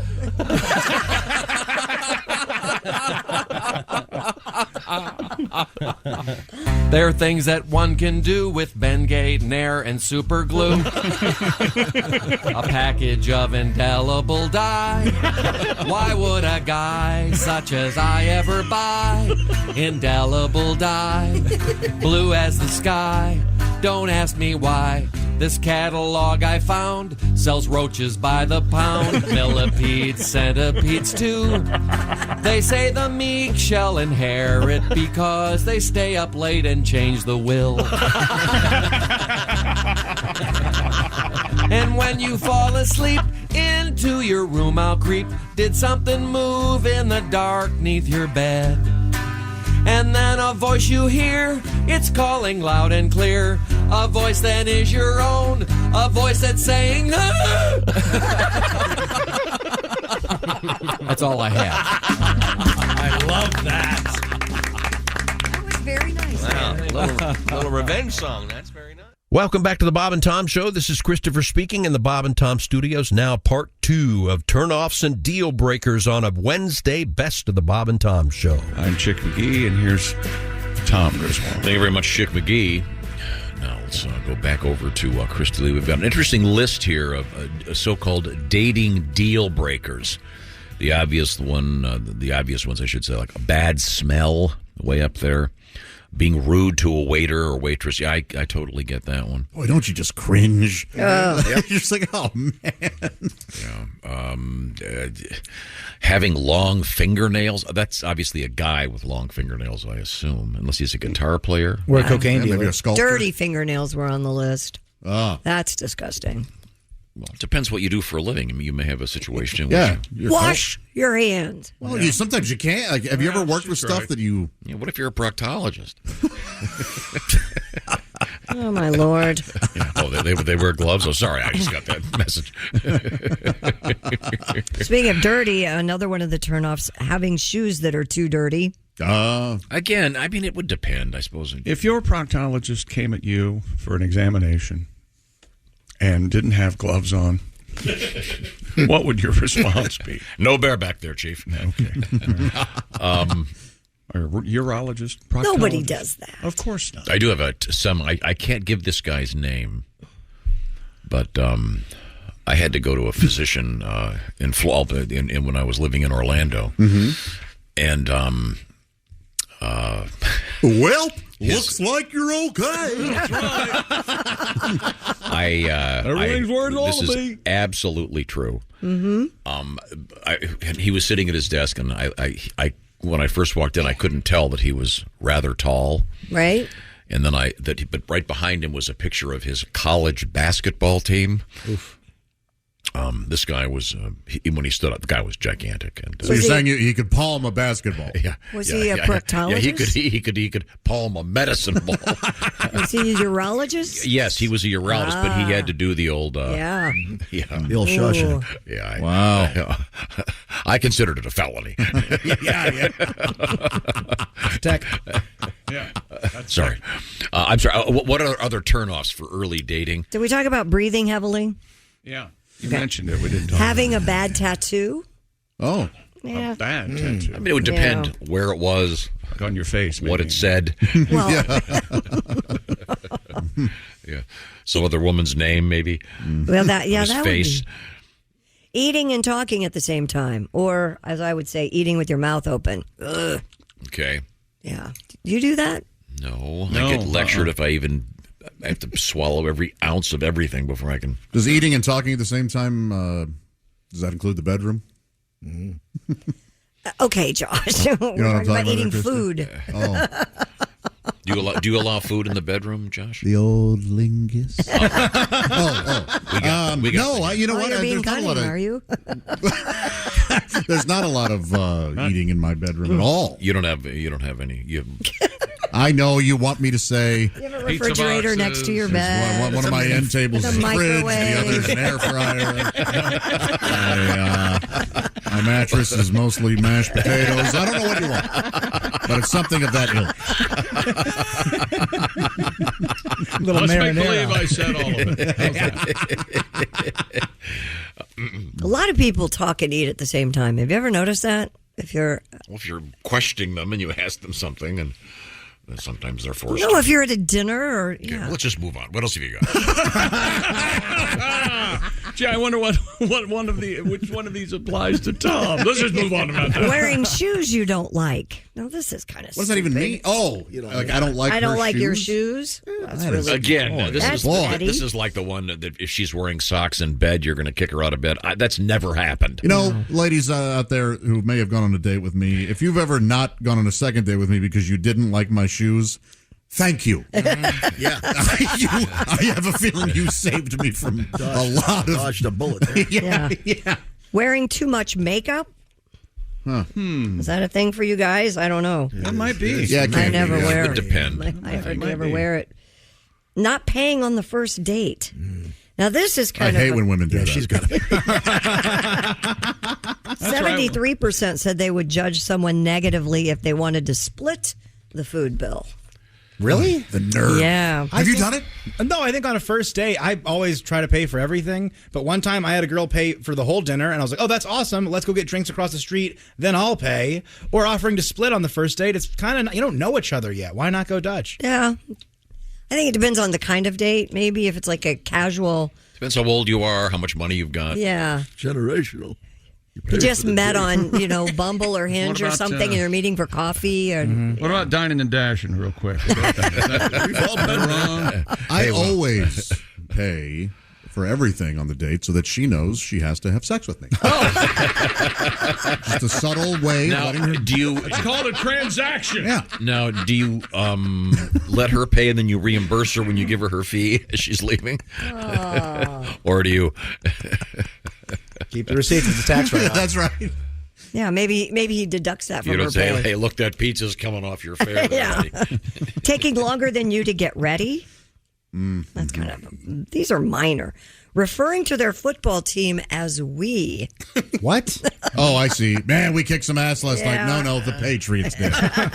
You had nothing to do with it. That isn't that bad. I mean, No. you're a big fan. It's a big fan. Wearing bad jeans. What about having bad genes? Does that get in there at all? Guy with three eyes. Watch out. You know what I can't believe hasn't come up yet? What? Being part of the opposite, if you will, political party. That's not on the list at all. Yeah, that shocks me.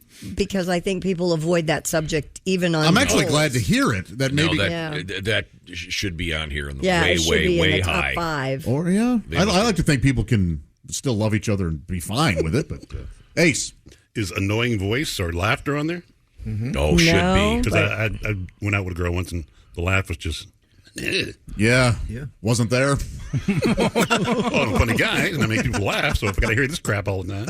No, but yeah. Gotta hear this. Hey, look, hey, baby, I'm a real funny guy, so you're going to be laughing a lot, and I just can't handle it. I can't handle this crap. Well, I guess we have to. Yeah, and I don't know what the problem is with an annoying voice. So. Yeah. Hey, Chick. Yeah, go ahead, Ace. What has 5 toes and it's not your foot? What has 5 toes and it's not my foot? My foot. I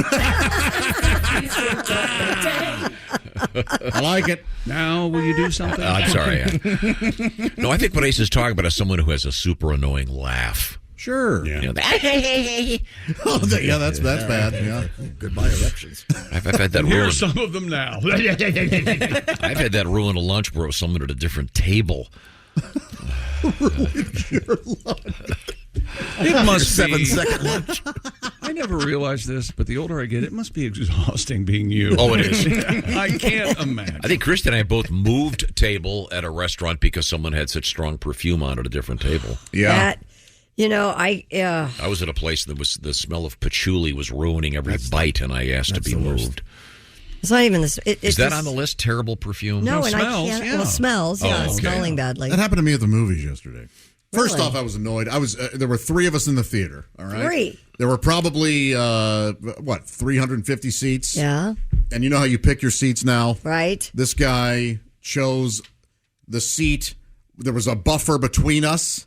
First off, you don't even choose the same row when it's that open Oh, at the of theater. course not. Yeah. No, you get your own row. This guy, so it was me, an empty seat, and then him. And he was wearing this very, very strong cologne, which I can't abide. And I couldn't move, though, because he was black, and I didn't want him to think that I was racist.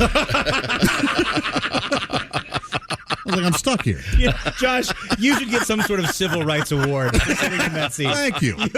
How progressive and forthcoming of you. That's right. I sacrificed 90 minutes. How was the movie? It was good. Yeah, it was entertaining. All right. You got to get out of your head, man. You could have moved. You could have moved. No, not these days. You can't. What? I'm sorry. Did you think this guy was going to file some kind of charge? You just go to the concession stand, and when you come back, you sit somewhere else. Yeah, I still thought it would be a little. Yeah. Wow. Yeah, why did he pick that seat? That's what I wanted to know. Yeah. Maybe- And I couldn't ask him that. Oh, you think you can sit there? And would you mind putting your pants on? Oh, boy. What was the movie? Megan. About the horror movie, The Doll. Oh, yeah. How yeah. was it? Very entertaining. Okay, Yeah, I had a good time. As did he. He enjoyed it. Oh, did you guys become friends? Get some Talk about coffee it after the afterwards. movie? We did, yeah. And a real special relationship was made. All right. And there's a documentary about it. Get ready for Green Book starring Josh Arnold, the hero among race relations in I'm America. doing what I can up there. I see. Wearing a weird colored lipstick is a dating turnoff. Yeah, I go that with might be purple. that might be a sign. That It could be A sign of what? Insanity? Yeah. Dementia. White lipstick. maybe they're colorblind. They can't Baby see well. pretty now, mommy. Yeah, stuff like that. The one to me, the one that is the least offensive is this wearing socks to bed. I mean, Yeah, who I wear cares? socks to bed especially in the winter. Check I've been known to Local wear Listing. a sock or two to bed. Sure. Or 3, sure. Does that mean wearing socks while you go to sleep or wearing socks in bed during the most intimate of no, activities? while you're sleeping, Willie. Because I think that Sure. I've heard that socks during lovemaking is a red flag. It is. It's a big turnoff for me if she is wearing socks during sex because it means they're not balled up and in my mouth. Oh, That's a real problem. Ew, I was going to say if a guy's wearing socks. You mean the sex aren't balled up and in her mouth to prevent her calling the authorities? Oh, that's right. I've never once had a consensual relationship. That would ruin it. We're going to wrap this up with our last 2 What kind of a items. turn on would that be? We're still on this? Having too many shirt buttons undone. That's a bad look. I love when a woman does that. I think they mean for men. Oh. And then wearing creased clothes. What? Oh, come on. You mean just dirty or Creased. Pressed Like Wranglers. not ironed. okay? I see. But again, depend on the circumstances. You mean wrinkled clothes? Or is it creased clothes? Like It's creased. a brand new shirt that still has the creases. No, I Yes. think they mean Yes. dirty Jeans, maybe? Okay. But that's still a bad look. At least wash it or steam it or something. I just bought it. Yeah. Oh, for the date. And one of the other ones is having a horrible nickname. Oh. It's on the list. Yeah. Lumpy. So why do they call you old wrinkly sack, Josh? Well, I'll show you. Okay, well, that was very enlightening. Thank you, Christy. Very. Sure. Some of the things that are, I think some of these people are a little bit shallow if they're not going to continue to date someone. But I guess you like what you like, right? Yeah. Or A you know lot what of you people like. out there, Maybe aren't there? Maybe you don't. Okay, what You else know you what got? a lot of people like? Money. If you're one of those people, the Mega Millions prize has grown again. Oh, no. To an estimated $1.35 billion after there was no winner in last night's large giant jackpot. You know how many people I'd murder with my own hands to have that money? How many? A shocking amount. With my own hand. So if you want to buy a Mega Millions ticket, you have to do it by Friday night. So there you go. What's that, Willie? What scenario are they buying the ticket in front of you? A Squid Game type scenario where Oh. some man came up to me and said, if you murder X amount of people on this subway with your own hands, I will give you this suitcase full of money. I'd go, watch this. You don't strike me as that type, but okay. Really?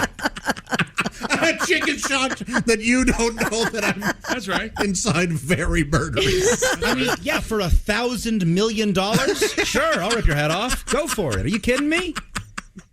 I'd murder people to have sex with certain people, too. Really? Hey, you can sleep with Rachel Ray. Well, I'll kill 3 people for that. Really? You can, yeah. I've got this all written down in a book under my bed. How does Rachel feel about this? Hates it. At least she's not responded to any of my letters. Coming up in just a couple of minutes, we're going to hear about Josh's submechanophobia. Stick around and find out what that is on the Bob and Tom Show.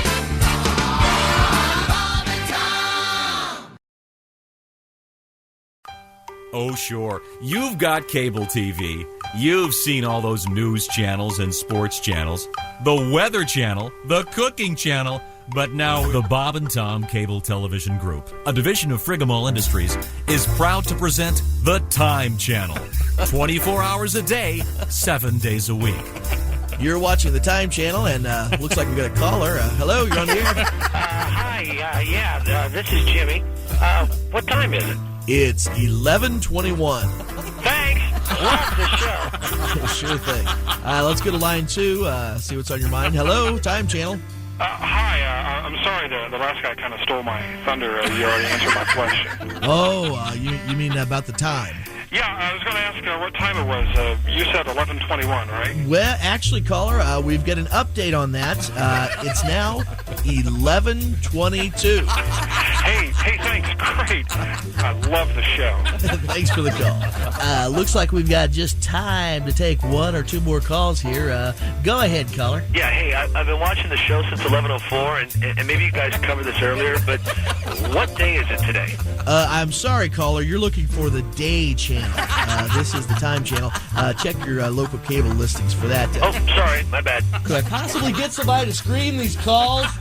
And listen, a quick reminder for you viewers, I'm going to be on vacation next week. So be sure to tune in, same time, same station, for the best of time. Going to be reliving some of the best moments. It's the Time Channel. You won't want to miss Military Monday, where all times, all day long, are given in military time, starting at 0100 hours. A tribute to our fighting men and women. It's the Time Channel. Ha! We got nothing but time. In no time at all, we know you'll be having the time of your life on the Time Channel. It's now 11:25.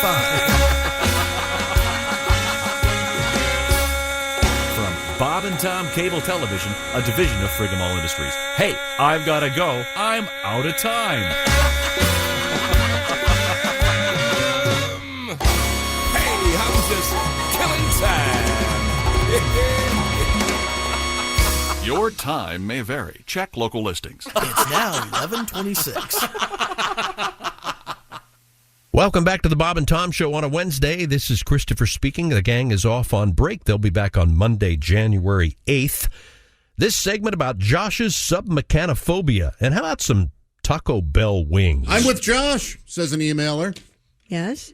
There's a subreddit called submechanophobia. That is I suffer from submechanophobia. That's the fear of human-made objects underwater. Yes. Really? It says, where I live in Pennsylvania, there's a mine where a crane sunk and the hole filled with water, and all you can see through the water is the top of the boom. Scary as hell. I'm with you. We must have been on the Titanic. Must have. In a prior life Yeah. or something. And I also was talking about how I don't want to be on a smoking cruise in case the boat catches on fire. I'm just saying, I think that if they did a cannabis cruise, it would be their biggest selling cruise of all time. I think so too, but I wouldn't get on it because of all the added chances of it bursting into flames. No, they could have a smoking area. Deck 7 is. So that's the area that would catch fire. It's not going to catch fire. The boats are made of metal and plastic. What if you're Plenty on of deck wood on a boat. 5? You're in trouble. Plenty of wood on a boat. Anyway, they said it wouldn't sink either. But where are we? She's made of iron, sir. That's right. I guarantee you she can sink. Anyway, Aaron says, so, boats catching on fire, highly unlikely. Gas station refueling truck, spontaneous exploding. Constantly. Totally reasonable. Oh, yeah. That's one of my fears. Right, yeah. You have a whole long list of fears. Yeah, but that's one of them. And when you see the Brinks or the Loomis truck in front of a store, I don't go in. Okay. I don't want to be the innocent bystander that caught the bullet during the... Is Loomis buying Brinks or vice versa? Or? I don't know. I saw a Loomis truck yesterday, and I have not seen one in a while. And What is the situation there between Loomis and Brinks? I want to know. Well, they used to work. They used to be together in the 1920s. Yeah. When banks were new, and but then there was a falling out, and Mr. Loomis didn't like Mr. Brinks. Could we move on? Now we have Christy Lee at the working at Brinks versus working at Loomis. Okay, this is like an hour presentation. Now, we have Christy Lee at the news desk. What else have you got over there? Well, we've been talking about cheese and food, and did you know that chicken wings are returning to the Taco Bell menu? What? Right. I didn't even know they had them in the first place. The wings, which are coated in Taco Bell's special Mexican queso seasoning, will be available again starting January 26th through February 9th. The chain is also introducing a wings filter in the Taco Bell app to show which nearby restaurants have them available. So apparently not all of them do. I must have missed the last year for a week, 1 week. Really? Okay, all right. How were they? I didn't get them. Well, this is 1 week too, the 26th through the 9th. So you better hurry up. These are great ideas when these places do this. Oh yeah, it's fun. I think it's they add something. Draws attention to them. Gets people in there. Yeah. Why don't they have hot dogs? Hot dogs? A Taco Bell. You guys didn't remember this, and I thought maybe it was because we'll get back to the Taco Bell in just 1 sec. Okay. McDonald's had bratwurst in the St. Louis region. That's for, what you for keep like saying. a month. Was that a test market thing? It may have been, but the extra value meal was 2 bratwurst fries, and they I would love that. They were delicious. I don't believe you. I remember in the early 90s, I was in Vegas, and the McDonald's there had McPizza. McPizza. Mm-hmm. Wow. I'm sure they've experimented with all this stuff. Yeah. Oh, yeah. Sure. I love that McBratwurst sounds terrific. It was awesome. And one time they did it during the winter, where bratwursts aren't readily available in the winter. Yeah, they're very hard to come by. Don't grill out very often. Right. Yeah. It's terrific. You know what I bought last week? What'd you buy last week? I took the girls bowling and got a burger and fries. Yeah. And it came in one of those baskets. Oh, sure. Little plastic baskets, usually red. They loved it. Mm-hmm. Love the basket. So I bought a bunch of them. Oh, they're not gonna there. love it. I mean, they are going to love it. No, at the basket supply store. Yeah, sure. Did you buy the paper too? Yeah, I bought the paper. Basket? I bought the black checkered paper. It's like a checkered flag. Heck yeah. You can't serve everything in those. Cereal. You can. Well, they have to eat if you like quick. If you like your cereal damp. And your table rather than floating in cereal. But I remember being a kid when I would love to go bowling, and that was the coolest thing. For some reason, a burger tastes better when it's in one of those baskets. Yeah. But hot dogs you don't get hot dogs and fries together enough. You're right. And that's a great combination. You don't get what? Hot dogs with French fries enough. Like if you're at home and you have hot dogs one night, you don't typically make French fries. But it's I usually do tater tots. Okay. All right. Well, you're tots. Oh yeah, tots and hot dogs. Come on. No. Tots. No, that sounds What great. do you mean no? But see, I would put the hot dog in a bowl, bun and all. Yes. Tots over it, chili on top of all of it. There you go. That's something. I'm getting hungry now. Stay inside for 2 days. We have I'm sorry. So we also had a Mountain Dew in the news. Well, and this is also kind of Taco Bell related because of Baja Blast, which you get at Taco Bell, right? Many stoners do. Yeah. Mountain Dew releasing a hot sauce tastes like Baja Blast. Is that right? Made in partnership with iBurn, the new hot sauce aims to combine The iconic tropical lime flavor of the beloved Mountain Dew Baja Blast. I don't have a personality. I just eat things that are really hot. With the Aren't I habanero funny? peppers, green chilies, and jalapenos. Fans can enter to win one of these 750 limited edition bottles that are being released in honor of National Hot Sauce Day. The contest on Mountain Dew's website runs through February 8th. And if I recall my high school Spanish, Baja is the Spanish word for blue diarrhea. Is that correct? Anyone take Spanish? I really didn't. I think do that's well. correct. Okay, Ace, I've got food baskets for you. Oh, cool. You can a set of 12 for $11. I only need 2. Well, give your friends a couple. Oh boy. A set of 12. He's not going to buy 12. You're trying to help. I'm trying to help. Little known fact, I only have 2 forks. Ace, I just bought a case of these things. Ace, I just bought a case of these baskets for my girls. I'll bring you a couple. Oh, that's nice of you. Okay. Well, I'll go ahead and Are they order red? 12. I bought the red ones. Yeah. They come in red and black. The red ones make the burgers taste better. I'll take the hit. I'll order. Hello, Bob and Tom Show. Hey, Bob and Tom, it's Donnie Baker. Oh, hi, Donnie, how are you, sir? Ace, you only got 2 forks. Hell, you couldn't even spark a fire with that. The Muslims are doing better than you. I swear to God. I heard you guys talking about them new Mountain Dew hot sauces. Right. Man, this is the best combo since they figured out a way to put the lotion in the Kleenex. I swear to God. Talk about pre-gaming, Josh. Yeah. But Mountain Dew is what I've always used to treat my tongue after eating hot wings. Oh. So how's this going to work? This new hot sauce, it's like buying Band-Aids with blades in them when you think about it. You know, I wish I would have invented this because I drink more Mountain Dew than anybody I know of. My mom Phyllis still has some old sippy cups with the lids glued shut from antique Mountain Dew. Isn't that nice? I swear to God. And Mountain Dew is like WD-40 in our house. We use it for everything from antifreeze, wiper fluid.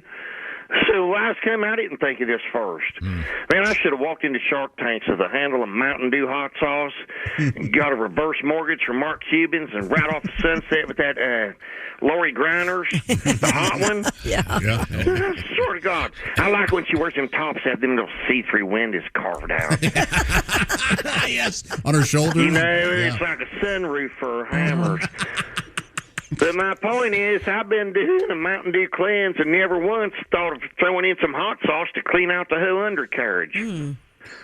Last time I ate hot sauce, I barely made it to the bathroom. I ain't bragging, but I was upstairs. My mom Phyllis thought I was running bath water. I swear to God. Check out that cow gun. I gotta go. Okay. Coming up next hour here on the Bob and Tom Show, comedian Ryan Singer and Super Chicken. But next on this Wednesday morning, hang on to something. Greg Hahn's in studio. Next on the Bob and Tom Show.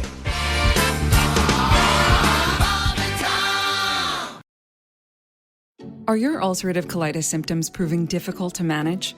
Tremfya guselkumab can help you manage the cycle of UC symptoms. At 1 year, many patients taking Tremfya achieved clinical remission, and some patients also achieved endoscopic remission.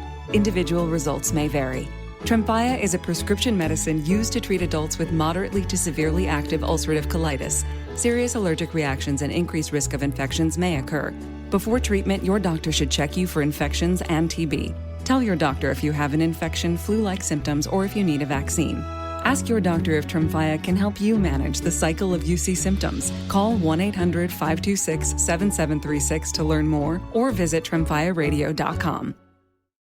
This episode is brought to you by Indeed. When your computer breaks, you don't wait for it to magically start working again.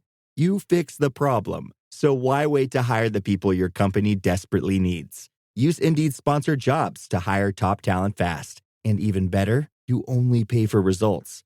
There's no need to wait. Speed up your hiring with a $75 sponsored job credit at Indeed.com/podcast.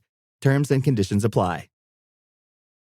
Welcome back to the Bob and Tom Show. This is Christopher speaking here on this Wednesday morning. We had a segment here with Greg Hahn in studio. Let's get back to it. Christy Lee, news.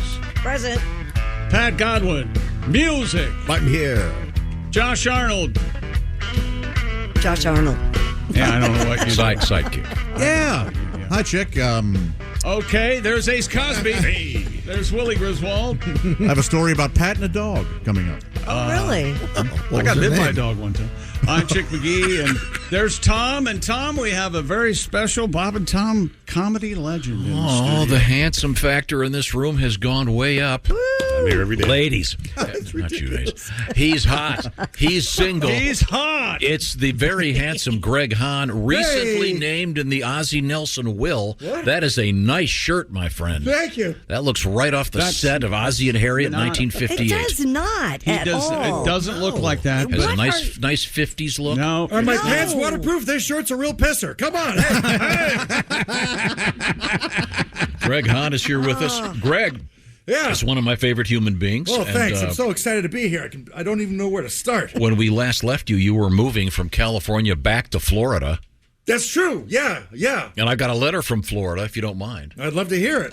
Get out, Han, it says. Now, you're an East Coast Florida guy, is that correct? That's correct, yeah. One of the many places on the West Coast is Sanibel Island. Yes. And Beautiful. got this nice letter from Karen. Growing up, she says, we vacationed on Sanibel.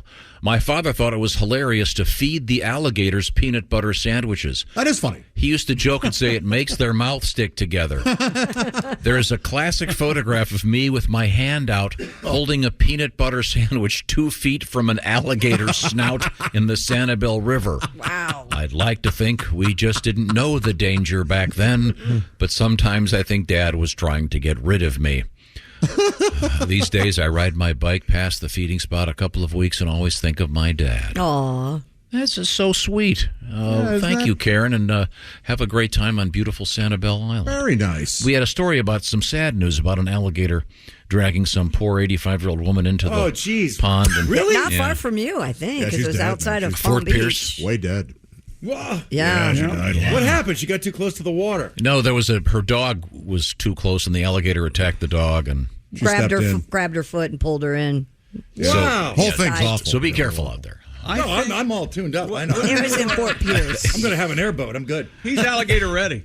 Oh, you have an airboat? Yeah. Hey, Greg, if that's a bucket list thing for me. I know it's not difficult to get on an airboat and It's tour, fun. but I've always wanted to be on one of those. Alligators, pythons, be a riot. Yes. Get out. I've done that. It's a good time. Yeah. What's the TV show that opened with a Yeah. Yeah, Everglades, Dennis Weaver? Yes. Wasn't it called Everglades? Was it? And every week there was some cool adventure they had to get in the airboat. Yes. Swampy and the Log Man? Yeah. Is that what it was? Oh, fun. It was great. I don't know. I'll have to Just start swinging What when you was get the off name the of boat. that show? I don't know. I said Swampy. Now, in the meantime, Log we Man. head Bugs are back to the coming at sports you. page. Oh, this says Gentle Ben. Gentle Ben. No, there was another one. Ivan. Oh, yeah, you're right, Tom. I guess there was another one. Here, let me get the picture that I was talking about with the. Oh, and it went to another page. Sorry. Oh, well. My fault.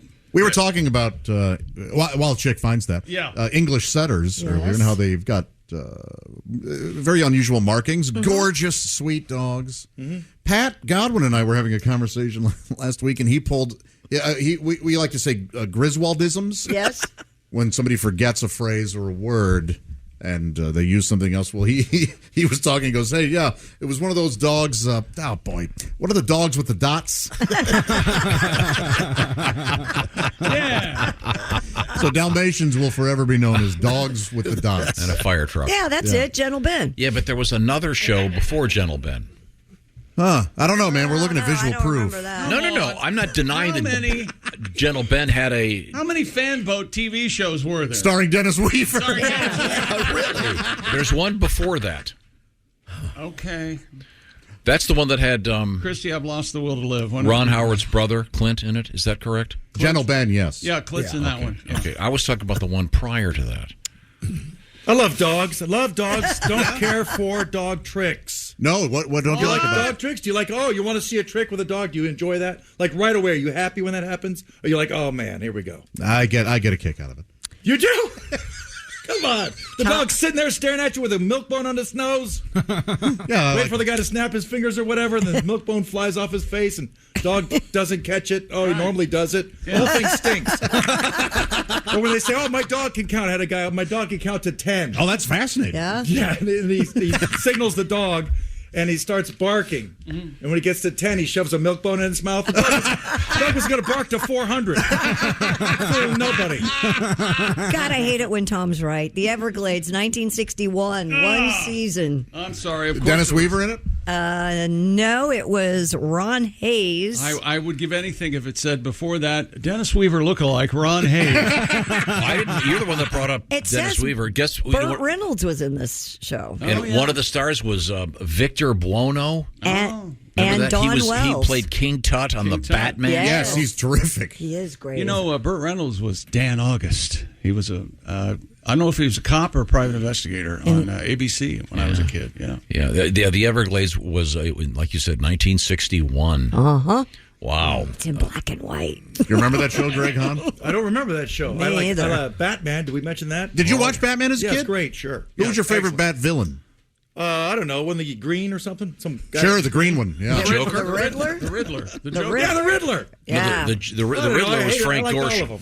Greg, let's say you take a woman home, and she goes. I got no home. I'm homeless. She goes, excuse me for a second. She goes into the bathroom. She comes out dressed in a full Catwoman outfit. Yes. Yes or no? Yes. Now, how is she going to be able to get the Catwoman suit on with all the handcuffs and the various zip ties? I thought That's not at Greg's house. Maybe mine. Okay. What would you do if Greg stood up and walked over and punched you dead in your head?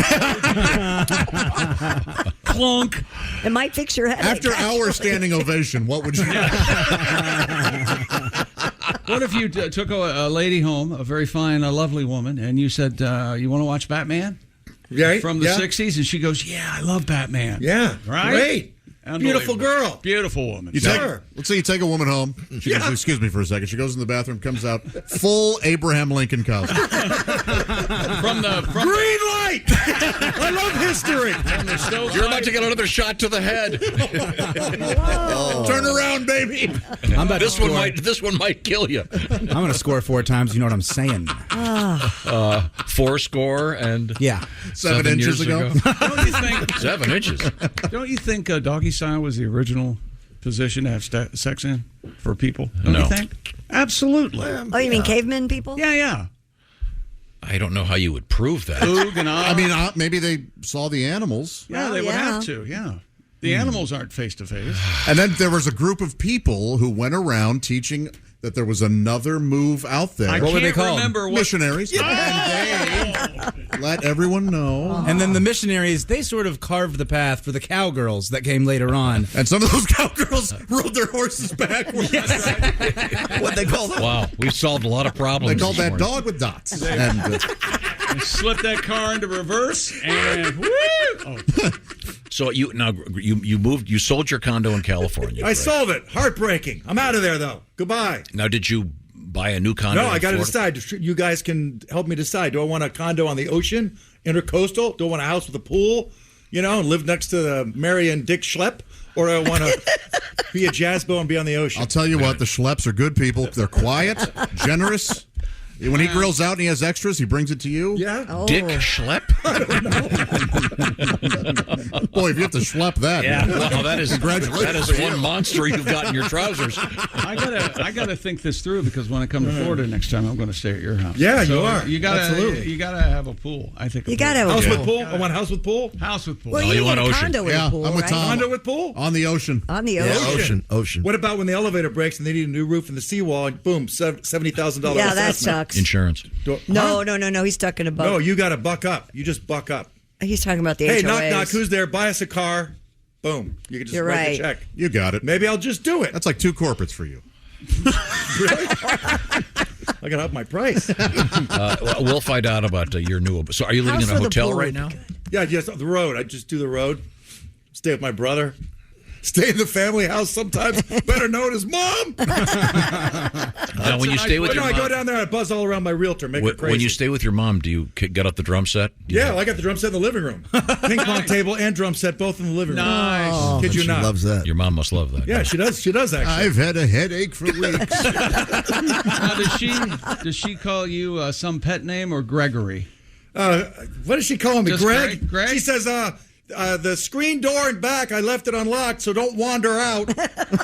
Says things like that. She think you're 12? Yeah, she thinks you don't know how to get to the turnpike. Coming up in just a couple of minutes, Super Chicken, a passenger opens a plane door, and a stupid world record, too. Coming up next on the Bob and Tom Show.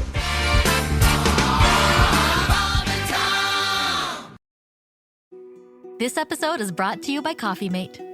After watching this season of the HBO's original series, The White Lotus, this is the tropical getaway I needed. One more pina colada, please. Hey, you're not on mute. Oh, I thought I was in paradise. Turns out, it was my Coffee Mate. Coffee Mate Pina Colada and Thai-iced coffee flavored creamers. Inspired by the newest season of HBO's original series, The White Lotus. For the love of coffee. Try now. Over the past several days, 3 females have been found dead. Looks like someone's going after these girls. Then they have to know to watch their backs. Streaming now. You really want what happened to this woman happen to you? Exactly why I need to keep going on this. Starring Emmy Award winner Amanda Seyfried. I'm worried about what you're gonna find. So am I. Long Bright River. A limited series. Streaming now. Only on Peacock. Following is a paid commercial announcement for the Joe Johnson Memory System. Hello, I'm Joe Jefferson. Do you forget things you wish you could remember? Do you forget people's names? Do you forget important dates? Do you forget information that's important to remember, like important dates? Or perhaps you even forget people's names. That's why I created my new memory system called the Joe Jackson Memory System. With the Jeff Jackson Memory System, you'll be able to remember long lists of items in great detail. Does it work? Just listen to these testimonials. I used to forget things all the time. You know, little things like where my car keys were, what I was supposed to pick up at the store, where my car keys were, things like that.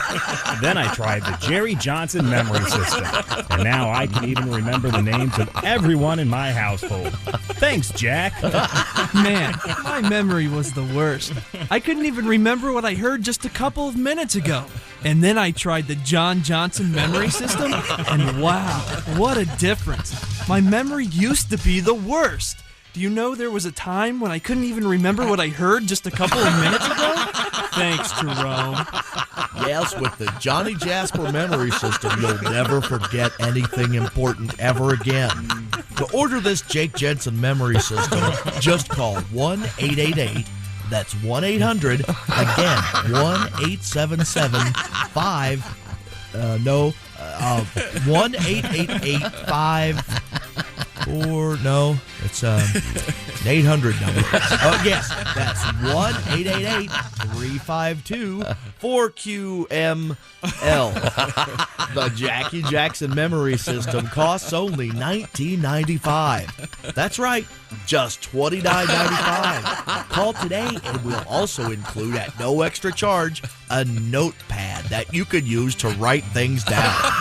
Yes, you'll get the Junior Johnson Memory System and the notepad, all for just $39.95. Call and give your credit card and ATM number to our operators today. And what's the first thing you want to do tomorrow? That's right.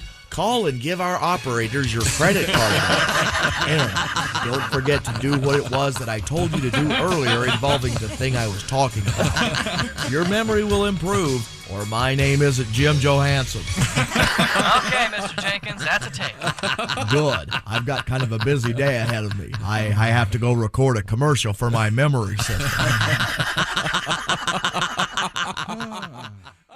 This is the Bob and Tom Show. Welcome back. Hope you're having a good Wednesday morning. This is Christopher speaking from the Bob and Tom Studios. Let's hear about Super Chicken here.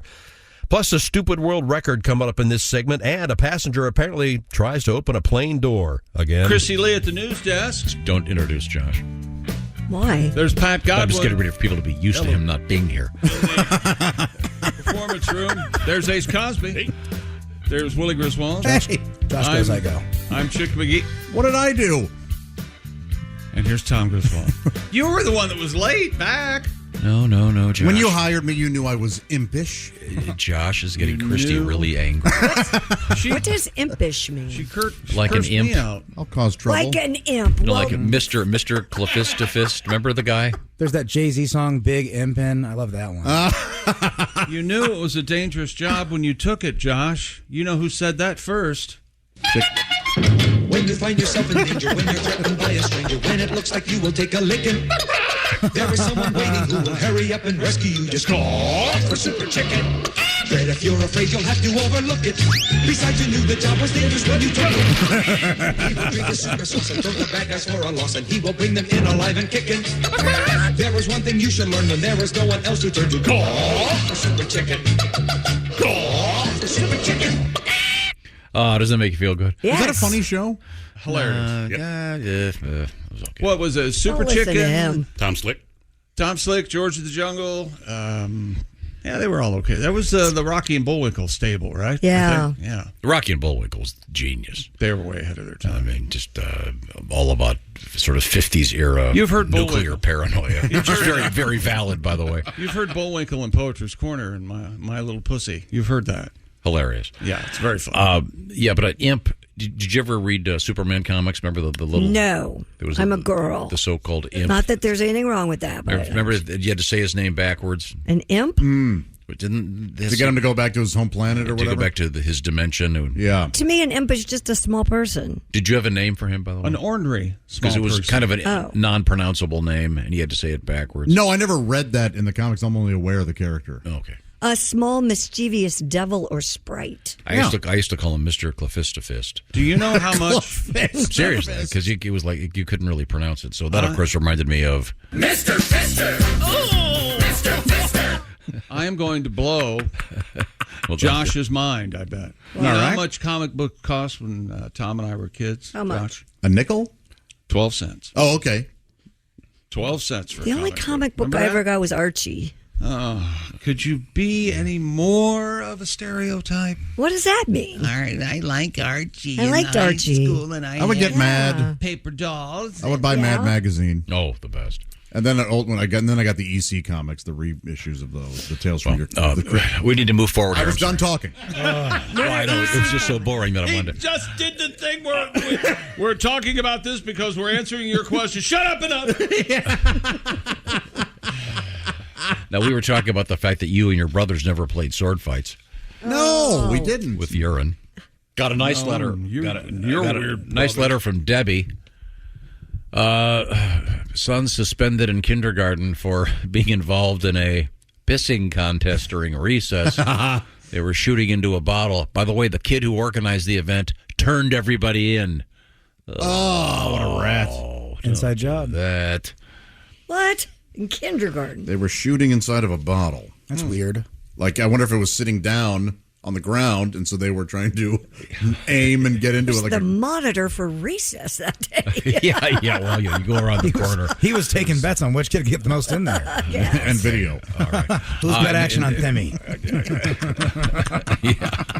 Now, I'm sorry. You were in the middle of a sportscast of sorts. Stupid world record. A Wisconsin woman has extended her record for the largest. Sorry, I'm laughing at our off-air conversation. Yeah. A woman with the largest yes. Big as your thumb. Remember I said this is his last day. She could hitchhike with it. The largest. Going my way. The largest collection of Winnie the Pooh memorabilia. Oh, bother. Boy, Remember what it there's said over his treehouse? Who lived in the treehouse before Pooh did? Who did? Mr. Sanders. According to Guinness, What did he do to Mr. Sanders? Killed him. Pooh killed him. And ate him. A lot of people forget he is a bear. Yeah. According to Guinness, Deb Hoffman has held the title for the last 15 years. She was first verified in 2008. Hold on to yourself again, Christy. 4,405 Pooh items. Wow. Well, she's up the ante, so to speak. She now owns 23,623 items. Holy simoly. Dedicated to her beloved Pooh. Oh. Deb's collection started married when she was 2 years old, when her father gave her a plush bear of Winnie the Pooh, reasonable, And then, of course, reasonable start. She went mad. She still has that bear now, of course. Although he's seen better days. He's blind. I assume she's single and lives with cats. We don't know that she could be happily married to someone who enjoys poo as well. Can we look her up? Because I'm looking it up. I'm trying to find. Look her up for him, because if she's halfway attractive, Tom will say, "Oh, she seems reasonable. She's attractive." Not even attractive, just thin and blonde. She's ass like a house cat. Oh yeah, I can fit that into my refrigerator. Oh, yeah, here's a picture of her husband. He looks like he's building a gallows. She looks. You know what? She looks familiar. She looks like a Midwestern lady who collects Winnie the Pooh. Yeah. She's the Grand Poobah. Yeah, she is. I sent you a story over the weekend, I think. Would you rather be with Crazy Catwoman or Crazy Bird Lady? Did you see the Heidi Fleiss thing? You know what? I'd rather be with either of those than crazy tiny dog in a purse lady. Ooh, yeah. I'm tired of cat owning women being considered crazy when there are women who put dogs in purses and walk around with them. Well, because the cat ladies, they keep it all at home. That doesn't bother me. Exactly. When you bring the dog in the tiny purse, you put it on the table at Chipotle, you feed it a little chip, you're bothering everyone. Oh, get it. I love those little dogs. They're so cute. They may be cute, but they have no business being in your clutch in the middle of brunch. You guys know Crazy Bird Lady? Have you seen the birdhouses they have now with cameras in them? What? They take pictures. The cameras are motion sensitive, so they take pictures of the birds. Cool. That visit. Well, you can see. By the way, zip onto your computer. If I could get back to you, I'm Josh. not near done. And it's Bluetooth. You sync it up. This joke. I know it's the boring. timing is lost now. I can't say it. Criminy. Hell in a handbasket. No, I was just when he said that, I was saying, when you carry your dog like that, Josh, I'll just do this for you. That's called your clutch cargo, which gets us back to Comic books bad cartoons and comic books. Yeah. So sorry. No, I think it's good. If you want, hey, look, people, if that dog makes you happy, go for it. It's okay. All right. It's just there's a double standard. Get it out of the DMV. Yes. Get it. Yes. If I'm in an elevator with a dog in a purse, ugh. It's that someone loves that dog. It's okay. I don't blame him. Coming up, we have the winner of the world's ugliest dog, and boy, this year's winner. King Charles Spaniel again? Or Yeah, no. This one's a really odd one. It's one of those weird dogs, look like the ocean at the bottom of the fish with like the lights hanging down off them. Like a real freaky underbite. It's got to be a doodle. This one has not a doodle, and you better shut up. You are really in my chronic. What's going on? God. Hey, look at this. Stupid world record. You better shut up, Christy said. On a radio show. Yeah. Residents of a town in Ireland have dressed up as Dolly Parton to attempt a Guinness World Record. The Irish Examiner reports that... Pat, don't you do an impression of an Irish Examiner? Dolly Day event in Listowel, Listowel. Let me get a look at you. And remember, you can get Listowel in every box of Breeze. They saw over 1,100 people in full head-to-toe Dolly Parton costumes. Bachelorette parties and groups from across the country came in by the busload to participate in the attempt. Bust load. Nice. Dolly's got biggins. Yep, a lot of boobs. Some even flew in from the United States of America. Or the United States of boobs. Yeah. Right? They like their boobs. Evidence of the attempt will be sent to Guinness for verification. There you go. I don't think I'd make a very good Dolly Parton. Well, a lot of fall season blonde wigs. Remember the bus full of Lucy's in the movie Rat Race? Love that. Hilarious. So funny. What a great scene. And Dolly's got a rock record coming out this fall. And I heard the single with Rob Halford the other day. Not bad. Really? Oh, dude, yeah, I want to. I haven't heard it, and I don't want to hear it anymore. It's mostly just Rob asking if he can try on her wigs. Wait a minute, it's Dolly and Rob singing together? Yes, she's doing a bunch One of the duets. bravest men in rock, and Can we dig that up? I think it's out. Huh. It's out? It's going to be great. I mean, you can... The lineup is awesome. Have you seen the picture Here, of all these Dolly Partons? Snippet. No, is it cute? How is that not adorable? She's great. It's fun, yeah. You know what they call that? A group of dollies? No, a Jolene. No, a Jolene of dollies. I saw a group of them. I don't know how many there were. 9 to 5. Which, by the way, 9 to 5 on this date in 1981 was number 2. I Love a Rainy Night by Eddie Rabbitt, number 1. I bring that up because for the first time since then, we have the number 1 and number 2 songs on the chart are country songs. How about that? Yeah. Cool. Isn't that amazing? Wow. What are the current? Last Night by Morgan Wallen and Fast Car by Luke Combs. I like both of those songs. So do I. They're both great. Fast Car by Luke Combs. You think the Tracy Chapman, it can't get better, but he's doing his own thing, and it just rocks. That's a great song. Well, it's a great song to start with, and he maintains its greatness. It's a terrific tune. I hear it at the gym all the time, both those. The name of that town is Listowel, and as Chick referenced, it sounds like Less Toil, which when we were kids, that was one of the commercials that was on all the time. Less Toil. It was some kind of cleaning fluid, right? Mm-hmm. Yeah. Huh. Pine scent, I think. And pretty strong stuff. Less toil, less work. Mm-hmm. I wanted my mom to get it, and she wouldn't. She was set in her ways. Yes. What did she use instead? Why didn't she did her? I'd like to see a survey. I'd like to see a survey of people. How many are like me that I use Tide just because my mother did, and we talked about that. I am not going to change. Yeah. Yeah. I use Comet because my mom did. Yep. There's all these things. I wonder what percentage of people buy that sort of thing just based on their family history. Mm-hmm. Oh, I bet Are you following in my footsteps? Are you a Tide guy? No, because I have the skin allergy stuff, so I use the hippie stuff. Oh, okay, yeah. Oh, like Chick, Zero. Swear by do you those wash sheets. your clothes in Tide? Well, it depends on what time of year it is. Because this time of year, it's see, that's not how the If joke. it's too hot, if it's too hot, it's too hot to wash them out, Tide. There you go. We almost got it. I like to be It was conversational. almost there. I wear the same sunglasses you do. I do a few of the weird things you do, but I think I don't know. I'm also very terrified of turning into you, so I'm going against the other way a little bit. Fair assessment. I'm swimming upriver, you know. Okay, all right. Well, I wonder if someone who's in that business is listening. If they're in the detergent business, if they have a number of how many people just use, for example, Tide just because their mom did. Yeah. I used it. Now, Christy, what did your mom use? Tide, and I used it till recently. I think you might have a hold of something that was days gone by. I don't think. Well, I don't know. I'm of that generation where I do a lot of things my mom did. I use Bounce. Yeah. I made love to my father. Sometimes you just take after. And I'm glad you used the term "made love." Yes. That makes it absolutely. That makes it so much less illegal and immoral and horrifying.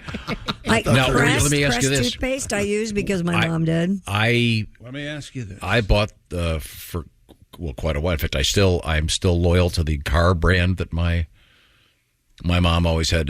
Model Ts? General Motors. I do own a Suburban. That Henry Ford had some great ideas. It's a light bulb. I bet it's less so in the world of automobiles. I don't know. I don't think. I think it is. My grandpa worked for General Motors for years, and look what I'm driving. Well, Less Toil still out there? Yes, it is. There it is. I think if your family is involved in the automobile industry, yes, absolutely. Oh, but otherwise, that no, way. not really. Yeah, I don't. Okay. Now, here's a little bit of this Rob Dolly? Halford and Dolly. You want to give Rob Halford is famous for Judas Priest. Yeah, Priest. lead I'm going to singer. have an open mind. I will tell you honestly. Okay. If I like this seriously, or not. have Yes. an open mind. And as you stated, Josh, one of the bravest men in rock. Yeah, for sure. Yeah, he came out at a time when nobody wanted to hear it. Especially in a heavy and a metal genre. band. Yeah, exactly. Yeah. So this is the clip: Dolly and Rob. Can you forgive me? It's true I've made mistakes, but so have you. Wow. It's just so unfair. The way you hurt me. I'm out. Cut so deep, I don't think. It's to me. It sounds like It's like Grandma and Grandpa doing karaoke. Yeah, it's like Meatloaf. It kind sounds of. like a Dracula rock and roll musical. Yes. Yes. Sorry. The hook's pretty cool, though. I'm sorry. All right. What is the I mean, I'll hook? give the whole song a shot. Don't get me wrong, but Okay, well, She's a wonderful person. want a little more? God can heal. You just lay me bare. Oh, we know they can do that. When you break the trust, it's painful. It's kind of Broadway, like Chicky, I said, kind of Willie, Meatloaf-esque. you nailed it. It's like Twilight the musical.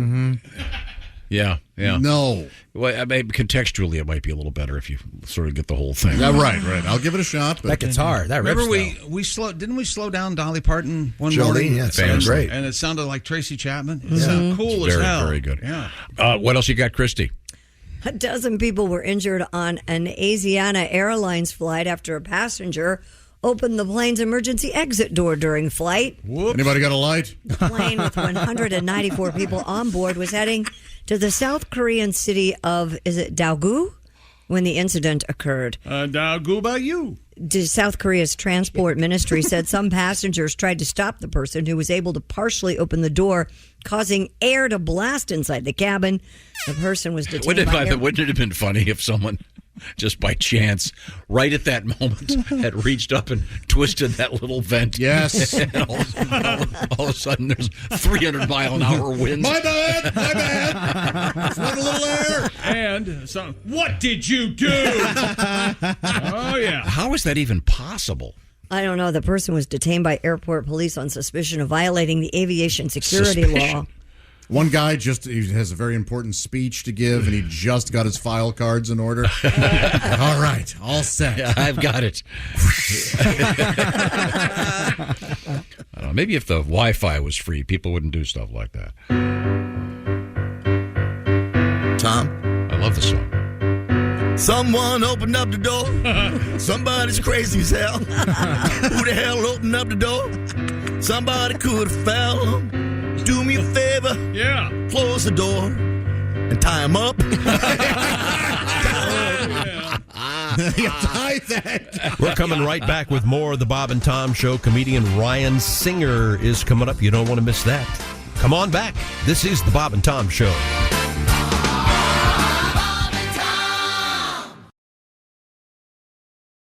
Glad you're with us on a Wednesday morning. This is the best of the Bob and Tom Show, and this is Christopher speaking on this Wednesday morning. Gang is out on break. They'll be back on Monday, January 8th here live in this very studio. How about another segment with comedian Ryan Singer? And how about some whimsical coffee on a Wednesday? Sounds good. We just touched base with you, Ryan. You are currently just moved out of your apartment. You're all your stuff's in a storage unit. You're on the road. Freelancing. Single for a year.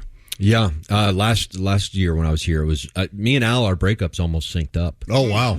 You know, we didn't plan that. You know how like women live together and their periods sync up? Comedians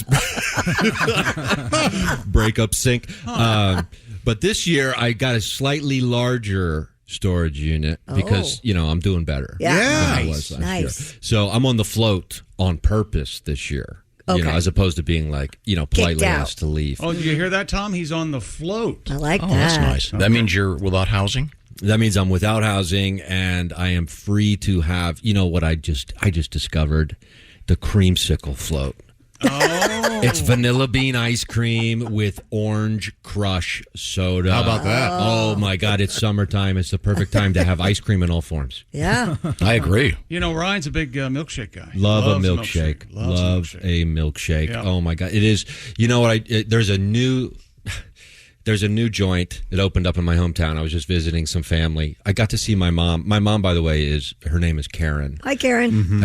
And Karen is Southern Ohio, and you know she's, you know, I don't know how old she is now, but the I remember a few years ago when the name Karen became, you know, I guess pejorative. Yeah. She leaned into it. Oh, good. She's like, you know what? If people are going to use my name as a bad name, I'm just going to go for it. And now everywhere she goes, she's like asking to talk to managers. Because she also is psychic. And like, so she can like read, she'll talk to like spirit guides. I don't know if you have any experience talking with psychics, but like a lot of times they'll communicate with your spirit guides to get information about you. And if she's not getting information, she'll be like, I need to talk to your manager, which I guess is God. Well, we can go from psychics to psychos. We've got an interesting story that in an odd way involves the very fine comedian Carrot Top. I'm a big fan of Carrot Top. I know people go, he's a prop comic. He's a brilliant prop comic. He's been a good friend of the show for a long time. But did you see how he's involved in this weird story? Yeah, there was this really weird story that happened over the weekend where an American Airlines passenger she went viral because she was recorded having a meltdown on a plane, claiming that one of the other passengers was quote unquote not real. Oh, that's weird. According to multiple outlets, this incident occurred at Dallas-Fort Worth International. Video shared on social media shows the lady walking down the aisle on the plane, shouting obscenities at other passengers. Yeah. She stops and turns toward the back of the plane and shouts, "I'm telling you right now that MFer back there is not real." Weird. She thinks it's like a ghost. Yeah, the woman then tells the rest of the passengers they can stay on board if they want, but she's not going to die with the rest of them. Yeah, why would she? She wants off. TMZ reports the What person would you do? who shared the video claimed the plane was evacuated. The trip was delayed 3 hours over the incident. After this went viral, Carrot Top stepped in and said he was on that flight, confirmed that everyone had to deplane following the bizarre outburst, and they were eventually allowed to board again and make their way to Orlando. Yeah, he was on the flight. Oh my God, it's like that moment in a movie where, you know, you're following the hero, the protagonist, and there really is like an imaginary person on the yeah. and no one will believe them, and you're watching and you're like, I'm on your side though, man. So it's like, I feel like if I was on that flight, I'd be like, I have to make a choice. I know, Ryan, I was just going to ask if you and I, because I knew you would be this way too. Right. If you and I would be the only ones who we would have to make it. Let's hear her out. I would be like, do I need to not fly on this plane? Yeah. See, I think there's a choice. The meth or bath salts, I think, is the choice. She's nuts. I don't think I'd stay on a plane after somebody stood up and said, "Go ahead, I'm not going to die with the rest of you." I don't think I could. I'm off the plane. She's a lunatic. We don't know what she saw. Maybe she sees something we don't see. Yeah, well, I see it as a plane with fewer seats so I can relax and lie down on the back. At the very least, she jinxed the plane. Yeah. First There's not enough wood in the world. It was American Airlines, and as you know, all ghosts fly Spirit. Oh no! What were we thinking? That was a ghost. A ghost on the phone. Spirit Airlines. Sorry. Nice. No, I would be so. 3 hours, you're delayed. You're missing your connection. People probably going on vacation to Orlando. They're probably going to Disney World or Universal. They got their kids, and they have to sit there because of some psycho. Again, my solution to this: you take her up and throw her out of the plane. Oh, the humane way. Yeah, Saigon style. Twice in a week. In the airlock that they've got. Just well, that's the problem. They can't open up the. Well, fortunately, they weren't off the ground yet, so But yeah, I'd be like you. I'd be a little worried. Be like, oh. See, the story doesn't say whether or not she was pointing at a person, does it? No, she was pointing at the back of the plane. Right. So if you're pointing at a person, everybody else went, no, we can touch this person. Right. We can see that they're real. She did not see the person. I mean, so we don't know what she saw. Yeah. I'd say this is an open case. Yeah, exactly. Mulder and Scully are on their way. Oh, for God's sake. It's important work. Oh, speaking of that, Spirit of Death here. See, but this here's a different news account. It says the woman makes her way up the aisle, cussing up a storm, saying she's getting off the aircraft because there's an imaginary man on board. Well, yeah, that's what she was saying. Is that guy's not real. That guy's not real. Okay. Wait, so she was saying he was an she was saying he was imaginary? Or was she saying that there's a guy back there, you guys can't see him, but he's not real? I think that journalist is editorializing right, I a think little so bit. too. We don't know if it was imaginary. All right, well. All we know is she's warning people rightfully. Mm-hmm. Oh, really? Okay. Right. That's right. Can't be too careful these days. No, you can't. Like a blood test. See what's going on there. Wow. Well, now, aren't you having a birthday coming up? Yeah, a couple days. All right. I'll be 47, which is going to be good because 4 plus 7 is 11. Yeah. Every time I'm in an 11, it's good. I was 11. I hit puberty. Now I can't do math. But 38 was a pretty good year. Okay. 29, killing it.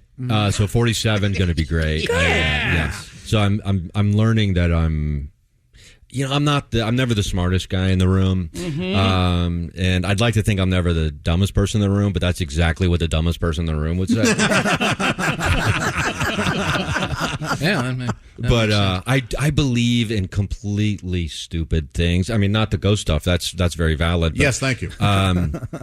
Like, I had a friend the other day. He was over at my old apartment. He goes, "Hey, can you make a pot of coffee?" I was like, "I'd love to, but it's going to take 20 minutes because my drip machine is old. Oh. So it takes a long time for my water to evaporate." And he goes, "What are you talking about?" And I go, "You put the water in the drip machine, you hit the button, it gets super hot, it boils, it evaporates, and then it re-evaporates like a cloud over the coffee beans and then rains down caffeine into my cup."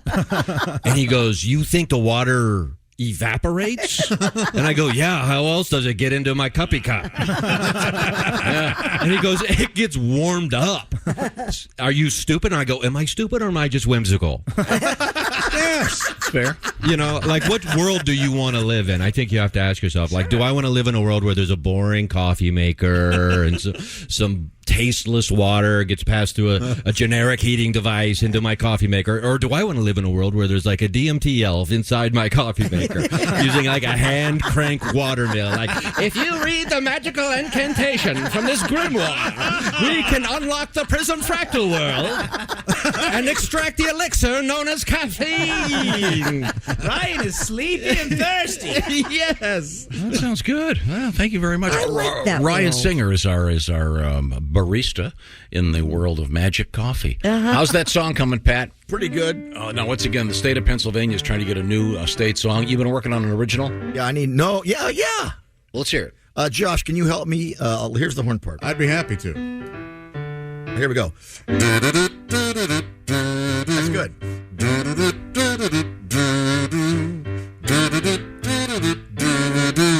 Pennsylvania, home of Pat Godwin. Yeah! We killed it. So let me get this straight. For the last hour, that's what you've been working. I had to learn this part. And it was perfect, wasn't it? Uh-huh. You want it done quickly or you want it done right? Well, you know what it needed was a slide whistle. That's where I'm upset. 1, 2, Instead 3, of kazoo? Okay. Pennsylvania, home of Pat Godwin. Patty G. Coming up next hour, you don't want to miss this hour. Coming up, it's comedian Sam Miller. 2 segments with Sam coming up next hour. Here on the Bob and Tom Show.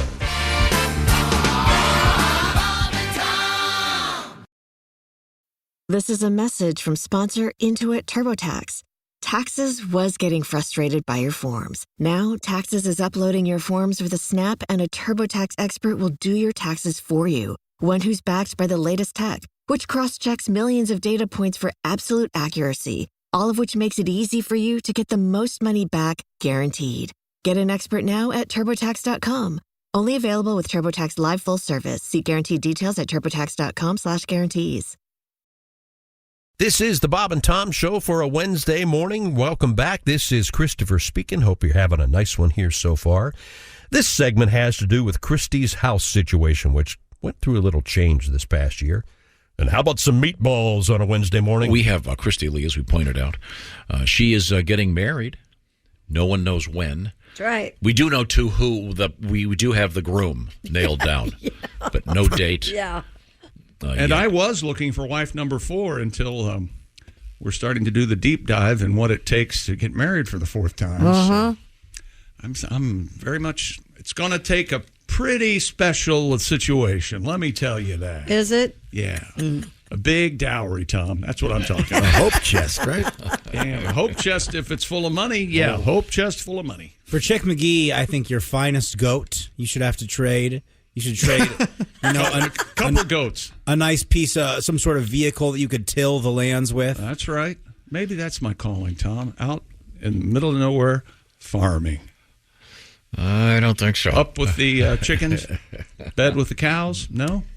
I think Well, I should tell you this off the air about a new show. My kids are watching about a London farmer. Have you heard about this? I have not. Okay, I'll tell you off the air. We have Christy trying to figure out what to do. Her husband, or soon-to-be husband, is going to be moving into what is currently her place. It'll become their place. And there's just so much he has to get rid of. That's the thing that she's worried about. Well, yeah, there's not a lot of room in the house. And it's already full of stuff. That's right. He can't. It's full. He can't. This man is signing his own death warrant, is what he's doing. I can't picture you clearing out half a closet. No. Where's he going to put his clothes? Well, is that a fair question? Yeah. Maybe look at her. She looked like she was drowning when I asked her that. We're Christy, not waterboarding you, Christy. They sell little portable closets at the American Girl store. I bet you can fit all your clothes on one of those things. You're pretty small. We're going to transform one of the bedrooms into a nice closet dressing area. That sounds delightful. What are you, Barbara Streisand? Why do you need a room across the mansion to get his clothes? It's one of your kids' old rooms. There's a Harry Styles poster on the wall. Exactly. Oh, that's not hilarious. Harry Styles, but there's some posters on the wall, and the futon's going to have to move out. This is going to be something to sit back and watch. I think that you got to get a new house because that way, because this place is always going to be your place, kind of. From a mental space. But he doesn't mind that. I mean, he likes the house, and the kids love that house. I say keep the futon in case there's some drama, Ace weighs There in. you go. Because, keep the futon. I got balls to be offering my advice. But then there's Ace. There is a guest room if some there's wise a drama. words. Now, the single guys in this room would be Willie and Josh. Mm-hmm. Technically. Yeah. Never been Ace. married. What, do you guys want to get in on my action here? Ace No, has I'm just- never been married. Willie, what do you have in your space that you think you'd have to get rid of should you?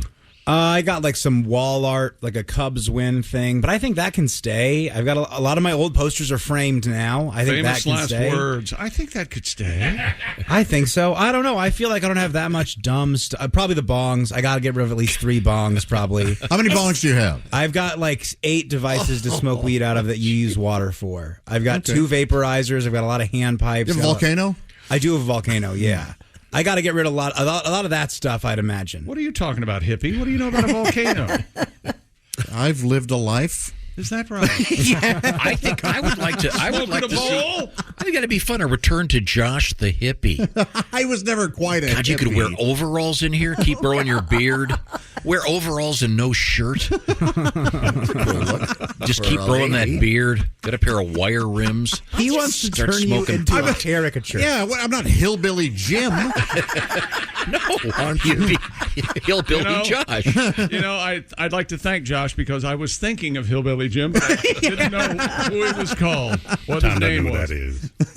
I love Hillbilly Jim. He's got a great radio show. And After this discussion and after last night, is there, and I know there has to be, but you never hear about the woman who gave up everything and just moved in with some guy, right? it does happen. Yeah, It does you're happen? right. Yeah, Okay. it's fair. Was that ever up for discussion, moving to his place? No, because he rents. No, Because he his rents? parents wouldn't allow it. He's at my complex. He sounds like a real catch, Christy, I'm sure. Everything will be fine. Mom and Dad said you can't move in here. What a bummer. So, I'm kidding. They're probably how many dead. bedrooms does your house have? I'm kidding. They're probably dead. Or what is what Josh Technically, is there saying. are 4. Okay, so you're going to turn one of them into his closet? Mm-hmm. Yeah. Okay. And then Sophie's still there, so I still have a room for her. I think it's time to get the old that's foot in the trouble. ass there. Out the door, I think it's babe. time for Sophie to hit the street. Yeah. She's still in college. Well, she graduates in Put May. her What am ass I- on the street. Wait. And I'll say this. She graduated early. She gets an extra year. Exactly. She totally gets an extra year. She did school in 3. She gets to stay there another year. Nerd. Yeah. Nerd. I don't know why she had to do it in 3. I did it in 6.5. Honestly, that's the fun way. I'm basically a doctor, so If you were Sophie, wouldn't you be in Iceland right now. Absolutely. I'd be change your name. Colorado skiing. Get a job as a waiter, waitress, have some fun. Yeah, that's what Tom was telling her to do the other day. He goes, take that gap year and just have some fun. Move to, what did you tell her? Tom can make anybody feel I think inadequate. he said move to like Japan or something. I go, yeah. Move anywhere. He loves giving people advice that he would never take himself. But how does she afford that? I mean, get a job. I don't have Griswold money. Get a job. All right. She likes to work. She's a hard worker. Yeah, Put that ass she's on the street. I've already answered that question. I'm not thinking I'm prostitution. not saying low rent. right.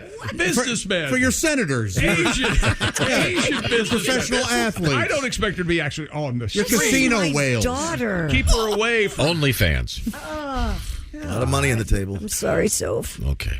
All right. No, I just recommended that she get out of Dodge, do something fun for a year. This is her last chance. Or she could go to Dodge. She could be like a Miss Kitty saloon type bartender. Room number 4. All right. Now, I suppose we should return to the news desk, Christy. The woolly mammoth may be gone, but now you can get a woolly mammoth meatball. Pass. Sort of. An Australian company has developed a meatball made of mammoth meat. The startup called VOW, V-O-W, created the meatball from lab-grown cultured meat. Oh, sounds delicious. Using the genetic sequence from the long-extinct animal. The jumbo meatball prototype, sized somewhere between a softball and a volleyball, went on display in Amsterdam before it was cooked up in front of onlookers. While it was not served, observers say the aroma of the cooked meatball was something similar to another prototype that they produced before, which was crocodile. And apparently, since they haven't seen proteins like this for thousands of years, scientists say it would probably not be good for our immune system to try to eat this particular meat. Oh, weird. Yeah. Although I do think it'd be a cool name for a fast food chain, the home of the Mammoth Burger. Yeah? Yeah? I'd like mine without any wool, please. Yeah, there's a picture of this thing. It just looks like a big meatball. It's yeah, but it's for some reason it looks so disgusting to me. It looks too fabricated. Yeah. It doesn't look natural. Ugh. Too smooth. Yeah, too much tusk. Yeah, that tusk has to go. Yeah. Are the implications of this that they'll be able to create your regular beefs and your chickens? And I think they're going to try. This is the exotic meats. I think the whole notion is that eventually meat will be replaced by right. If we ever run right out. now is not working. The meat substitutes are not really taking off from a financial standpoint. Oh, I got you. They're not really working yet. So they're working probably for some who are your vegans and no, I'm not saying they don't work for the people. I'm just saying that as a investment right it's now. Not, a lot of people haven't jumped on board. Yeah, right. Yeah. Doing it. I've never had I've had Boca burgers and vegetarian burgers that they all taste pretty good. I love my Boca burger. Yeah. The All-American Flame Grilled Boca burger. Real nice. Love them. But you're talking about the Impossible burgers or something like that. You've not tried one I yet? haven't. No, have you guys? Where it I actually have. like they put like beet juice in them or whatever, so it seems like they're kind of bloody. And Yeah. I've had an Impossible Burger, and it's okay. It's okay. Yeah. Okay. Do they make an Impossible Pizza? You could put the topping on it. You've had all plant-based pizza? Maybe he could have a pizza every day in April. An impossible pizza. Wouldn't that be fun every day, Willie? National radio sportscaster just walks off a bridge. There's a pizza. There's a pizza. Over there's a pizza. You tell him, Chick. You're fired up, Uncle Chick. Impossible pizza. They say it's impossible to eat a pizza every day. It's just impossible. To eat There you Impossible go. Pizza. There you go, Pat. There's April. Oh, my gosh. Son of A startup company in San Francisco is working to preserve the world's best marijuana strains. Did you hear where this is, Josh? San Fran? No, San Francisco. I left my heart in San Francisco. She's gonna kill you. Well, get her warmed up for what's his name? Tony. What is it? Andy? Yeah, whatever. Hey, Chick, Christy, what's that island they have? The prison island in San Francisco. What's that called? Alcatraz. Alcatraz. Yeah, that's all I wanted. Alcatraz. That's all I wanted. Pat, you're going to get the second bullet if you don't shut up. Node Labs cultivates pot plants in. You didn't do it. I'm just. Oh, cultivates pot plants in rows of sealed, sterile plastic jars using a process called tissue cultured clones. We're not going to mention Jors. I get yelled at. The benefits of tissue culturing include plants with consistent THC and CBD ratios, a reduced risk of plant disease, and the creation of a genetic bank where prized cannabis strains are kept safe. This makes sense. Yeah. Node Labs is among such vaults with companies like Cookies and Wiz Khalifa's Khalifa Kush. Cool. Cookies and Whiz, one of the least favorite ice cream flavors. I don't like it. No, I like mine. Cookies and Wiz Khalifa's Kush, entrusting their plants' genetics with the I facility. said it before, I'll say it again. Wiz Khalifa, my favorite, because he says he'll be there shortly. Okay? Don't rush me. I roll up shortly. Okay? Don't rush me. Yeah, I'll be there presently. Shortly. No, he says shortly. Presently is one of those weird words that doesn't mean what you think it means when Presently you hear it. means soon. Yeah, Not now. Right. At present means now. You're welcome. Yes, world. You're welcome. Why don't I just stand up and come over and just punch you right in the face? I don't understand why I No, don't. it's important that you demonstrate your inferiority with your poor language. That way, The folks song. like Tom know It's to nature's, stay away. it's nature's warning. Yes, Okay. that's right. I got you, Mr. Tom. No problem. So, Yeah, talk about it shortly. where is Yeah. where's the famous seed bank that has every plant? Up your ass? Switzerland. You just Gotta said be that. up your Is it ass, right? Sweden or Switzerland? Yes, it's up my ass. Yes, that's correct. Now we got a show. It's fun. Coming up next on the Bob and Tom Show for a Wednesday morning, you don't want to miss it. 2 segments with comedian Sam Miller. Coming up next on the Bob and Tom Show.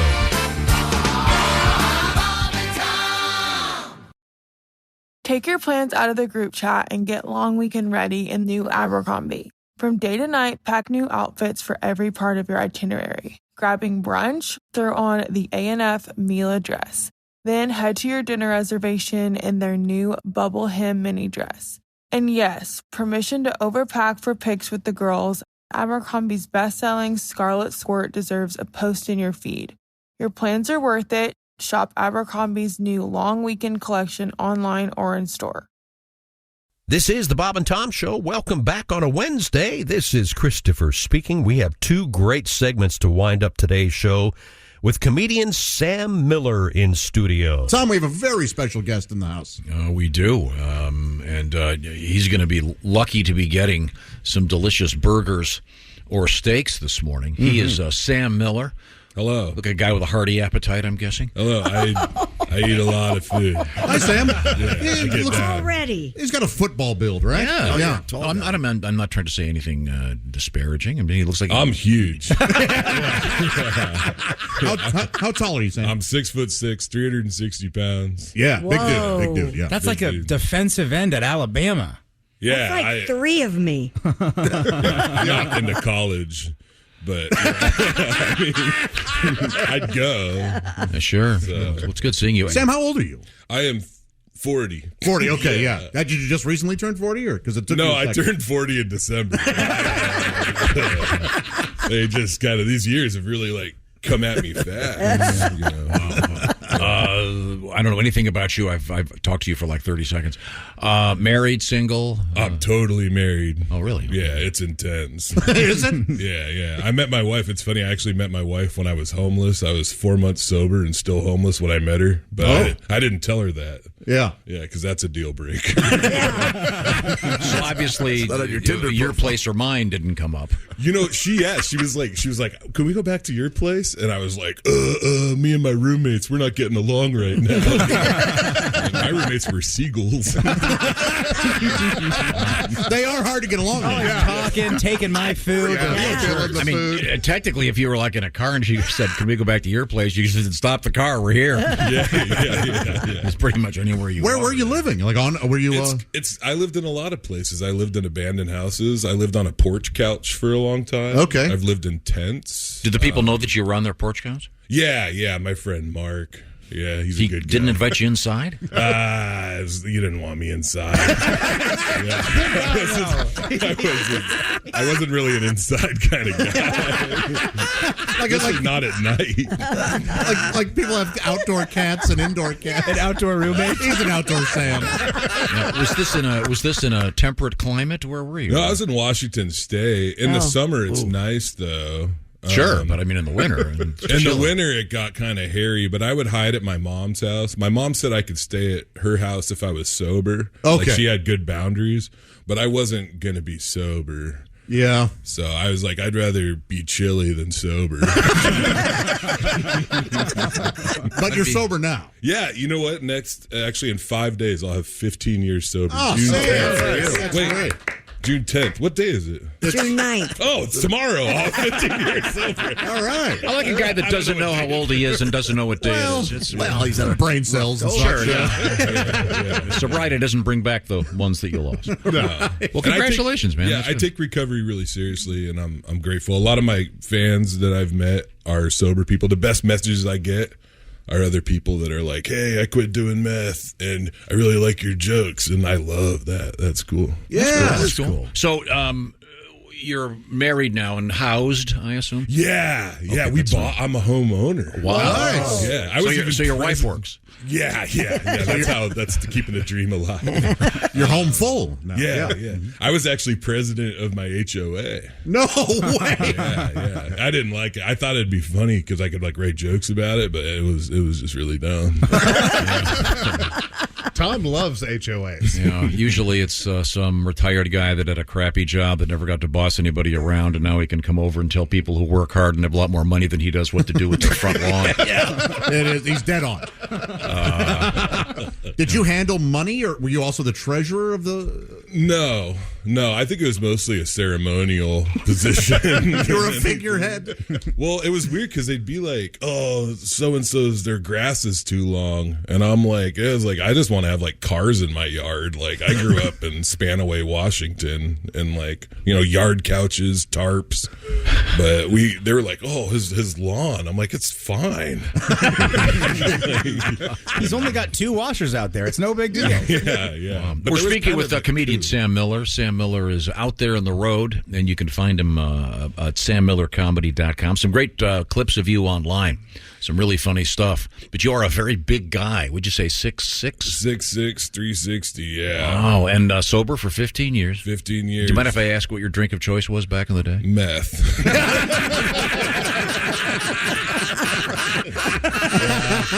That's a pretty good drink. I didn't know that it was now available as a liquid. You can put it in anything.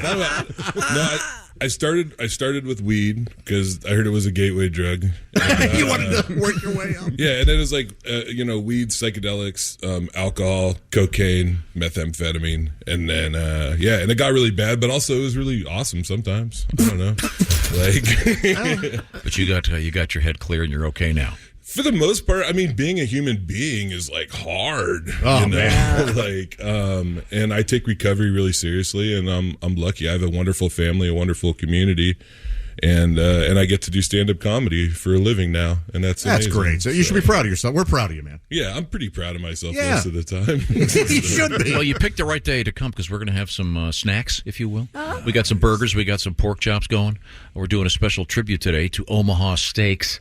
We'll get to that. But before Are we do you a that... father? I'm sorry. Yeah, I got 2 kids, man. Oh, well, see, happy Father's Day. Yeah, Buddy and Oliver.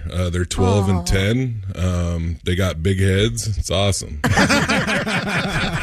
Now, do you mean that they physically have big heads? Yeah, big heads. Sam is a very big guy. Looks like he could be a lineman in the NFL. I'm huge. Yeah, you're a big fella. 6'6", what'd you say, 340? No, 360. It's actually 370.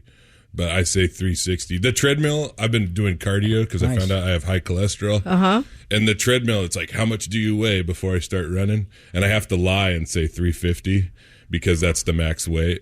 Oh. Yeah. Oh. Otherwise, it won't start. Nice. And we've learned a little bit about you. You have a couple of sons. I think you said they were 10 and 12. Mm-hmm. You are married. Mm-hmm. You are 15 years sober tomorrow. right? Yeah. And there I was. can't believe it. Did you get sober before you went to jail? No. Okay. No, it's usually the other way around. I'm just asking. Yeah. No, I went to jail and then I got sober. And actually, the last couple of years, I didn't go to jail at all. Yeah, it was a wild scene. Jail sucks. They won't even let you leave. Yeah, they won't even let you leave. Not even like on a long weekend? You can have a fun Labor Day? Yeah, it was bad. Did you have the tattoos before you went to jail? Oh, yeah. People ask me this. People ask me a lot of times like what it was like being what it was like with the meth, and I always show people, can I show you my tattoo? Yes, please. Yeah. This is my, because I see him on your arms. He's picking up your belly. Whoa. Oh, okay. And it what says, does that say? Let's dance. Let's dance. On your belly. Yeah. Are you a Bowie fan? Or? No. No, a meth fan. That's the tattoo you get. Did you get that in prison or pre? No. I got this from a guy in Omak for a bag of dope.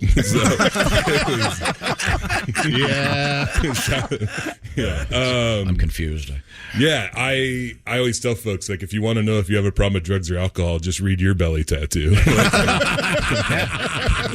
It should let you know. Yeah, and I don't even like to dance. Like I was on one. Yeah. Was that your idea to put it there? Yeah. And did you write the words "Let's Dance"? It was just he wrote him, the tattoo guy. But I mean, did he suggest that you get a "Let's Dance" tattoo? No, it was your idea. Okay. Yeah. I had you get inspired. Sure. Yeah. And by the way, I did just buy the official Sam Miller T-shirt, and it says "Let's Dance" right on the belly there. Yeah. It's the coolest, most unique merch I've seen from a comic in years. I try to get my shirts. I also have these ones that say Sam Miller's Seagull Eggs on it, because there's this thing that happened when I got sober. People would come up to me and be like, "Hey, I'm scared to ask you this, but is it true? Like, somebody told me that you were eating seagull eggs." And I had to tell people, "No, that's a rumor. I was never eating seagull eggs." And if you want to, that's what it's like when you get sober after being really high for a very long time, is that there was a rumor going around that I was eating seagull eggs, which really hurt. Well, you had no way to fry them up anyway. No. Yeah, you would have to rock them. Yeah. Well, and we've established the fact that you were couch surfing for a while. Yeah. And one of the couches outdoors. Mm-hmm. On a porch, yeah. People would ask me if I had a house yet, and I'd go, almost. 20 feet. You're one of those outdoor friends that we've all had. Yeah. Yeah, it was bad. I mean, I fell out of a tree one time. How'd that happen, Sam? I was at this house party, and I was drunk, and this girl showed up, and I owed her money. Yeah. And I knew she couldn't get up this tree, so I climbed up this tree. I brought some beer up the tree. Yeah. And it's weird. I like this story because I woke up in the hospital, because I think this is a good story about addiction and alcoholism, and those who suffer from it, is that I woke up in the hospital. I don't remember what happened. Okay. And the doctor was like, "Sam, I think we got to talk about this. I think it's time to make a change." And I was like, "You're right." And I was like, "I got to stop climbing trees." That's the first of 12 steps. Yeah. I had a tree problem. I'm guessing the problem was gravity. Yeah. It was bad. It was Tom, have you seen one of his arm tattoos is a fish? What kind of fish is that? It's a burbot. Oh, a burbot. Yeah, and then I got a flower. Wait a minute, hang on, What's slow a down. burbot? What's a burbot? It's like a freshwater lingcod. Now, I had heard that you were eating burbot eggs. Is that true? I don't know. That's caviar in his world. I don't live in a world of absolutes. Sam Miller is our guest. Sam, things happen. Can I see your right arm? Can you hold it? Yeah. It's that would be machine gun or something? Yeah, that would be an AK-47. Because I wanted to be a tough guy. And then when I got sober, one of the jobs, so I had all these different jobs after I got sober in 2008. And one of them is I was an assistant. I worked at a preschool. I was like a preschool teacher. Really? And yeah, an assistant preschool teacher. And I had to wear a sock on my arm to cover up the gun tattoo, because it would make parents uncomfortable and children curious. Yeah, and it's a thing. Like, I love my life today. I'm a really good person. And even back then when I was getting high, I was still a good person. I just didn't. I was really sick, you know. And you made bad choices. I made really bad choices. Yeah. But some of that stuff too, like I think about it. My dad died when I was 12. Like things went really sideways for a really long time. And that's the thing is like I always say, I'm glad that I could put this out there. Is it? I didn't get high because I liked being high. I got high more because I hate the way I feel when I'm sober. I wasn't running towards something. I was running away from that feeling, you know. But now you're feeling good? Sometimes, yeah. I'm 51% good. Like being a full-time stand-up comedian and a full-time dad and a full-time husband is a hard way to make a go of it in life. But things are looking up now. Look at me now. I'm on the Bob and Tom show. So now you talked about meeting your wife, kind of. So you're on your first date, such as it is, and you couldn't do your place or mine because your place was the street. How did you actually physically encounter her for the first time? She let me come over. Which was cool. But I mean, did you just meet her on the street?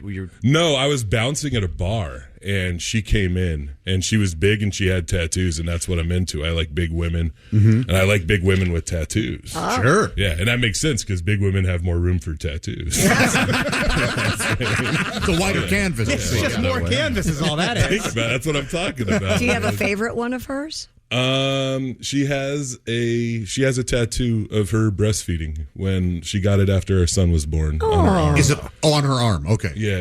So it's not like a baby on her boob. No, that'd be really That'd be really hot. Wow.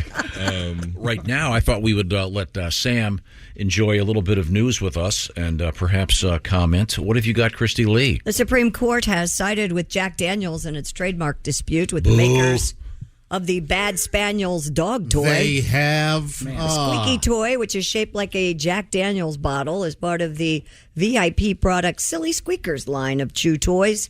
Lawyers for Jack Daniels argue the toy misleads customers, profits from Jack Daniels' hard-earned goodwill, and associates its whiskey with excrement.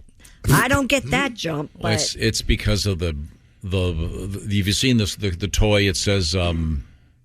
Jack Daniels says old number 7. The toy says old number 2. Oh, okay. I mean, it's so silly. The court did not decide whether the toy makers have violated trademark law, but instead sent the case back for further review. While Jack Daniels... This is on some technicality, so... it was a unanimous decision. Oh, it says the old... It was? Yeah, that's rare. Yeah. It says the old number 2 on your Tennessee carpet. That's where it comes in. I should have read ahead. It's a joke, for God's I sake. know. Now, unless Jack Daniels, I'm assuming, doesn't have their own chew toys for dogs. If they did, there might be an issue. But otherwise, they should have embraced this. Yeah, they could have some fun. Yeah. The original bottle notes it's 40% alcohol by volume. The parody features a dog's face and says it's 43% poo by volume and 100% smelly. The packaging of the toy notes in small font. This product is not affiliated with Jack Daniels Distillery. The Silly Squeakers line includes Mountain Drool, which parodies Mountain Dew, and Hein Sniffen, which parodies Heineken beer. Yeah, at least they aren't tying up the courts with frivolous stuff. They're doing the important matters at this. What they should do, they should go with find a bourbon company that has a sense of humor, or a whiskey company, like do Maker's Bark. Or something, that's good. I would think this would be helpful to them. They should, like you say, embrace this. Have a little fun. Wild jerky. Yeah. Where does the dog come in? Dogs love jerky. Oh, so the wild jerky would be jerky for your dog. Yeah. Oh, very good. I'm down. I didn't pick that up. Thank you. I give my dog number 2. I give my dog those liver cubes. Oh, I bet they'll love them. Liver cubes. Oh, they're delicious. I mean, they're. Are you sampling the dog tricks again? They're dried. They're the size of dice. Oh, I have. Yeah. Those are bouillon cubes. You aren't supposed to feed those. Because you put them in a water bowl. You can keep them in your pocket. And they're freeze dried. Are they freeze dried? They're real light. Yeah, they're great. Yeah. But they apparently have no sense of humor. I don't get it. I give my dogs pieces of dried beef lung, and it's terrifying. They love that too, yeah. yes. Yeah, they go nuts for it. Where do you get dried beef lung? I used to order it. Really? Yeah. For what? for dogs. When I had a dog for a little bit, and I she loved it. Yeah. So you'd go to the grocery store and the butcher and ask him to give you some. No, if I remember, you know what I did? I bought it at like one of those. It wasn't Whole Foods, but it was a type of grocery store like that, and they had their own. Yeah. Huh. But I also had ordered So it was some. like Whole Foods, so it cost $400. It was not cheap, but it was definitely beef lung. They went crazy. I never Or heard she of did, such a rather. thing. Sorry. I'll have to try this. Yeah. Dried beef lung? Yeah. I'll tell you what grocery store it is. Did you blacken it just for? I did. Yep. Yeah. She liked the Cajun style. Some of those dog treats do look really good sometimes. They do. I'm just like, there's no way. Have you ever eaten dog food? No, I knew a guy who would do that. I ate Alpo one time drunk. It was out of the can. It's got gravy. There's no way it's good though. It's not bad. I mean, it's not anything I ever did again, but it's chunks of meat and gravy. Do you know what kind of meat it was? It's bad, dude. It's not. I think it's just Salisbury steak that Really? they couldn't sell in Do you the think entree. that? We'll talk about that off the racehorse ass or something. What's his name is You shouldn't eat it out of a can. That's classless. Put it on a plate. What Christy is implying that you were eating sea biscuits and gravy. Another segment with comedian Sam Miller is on the way next. Stand by. This is the Bob and Tom Show.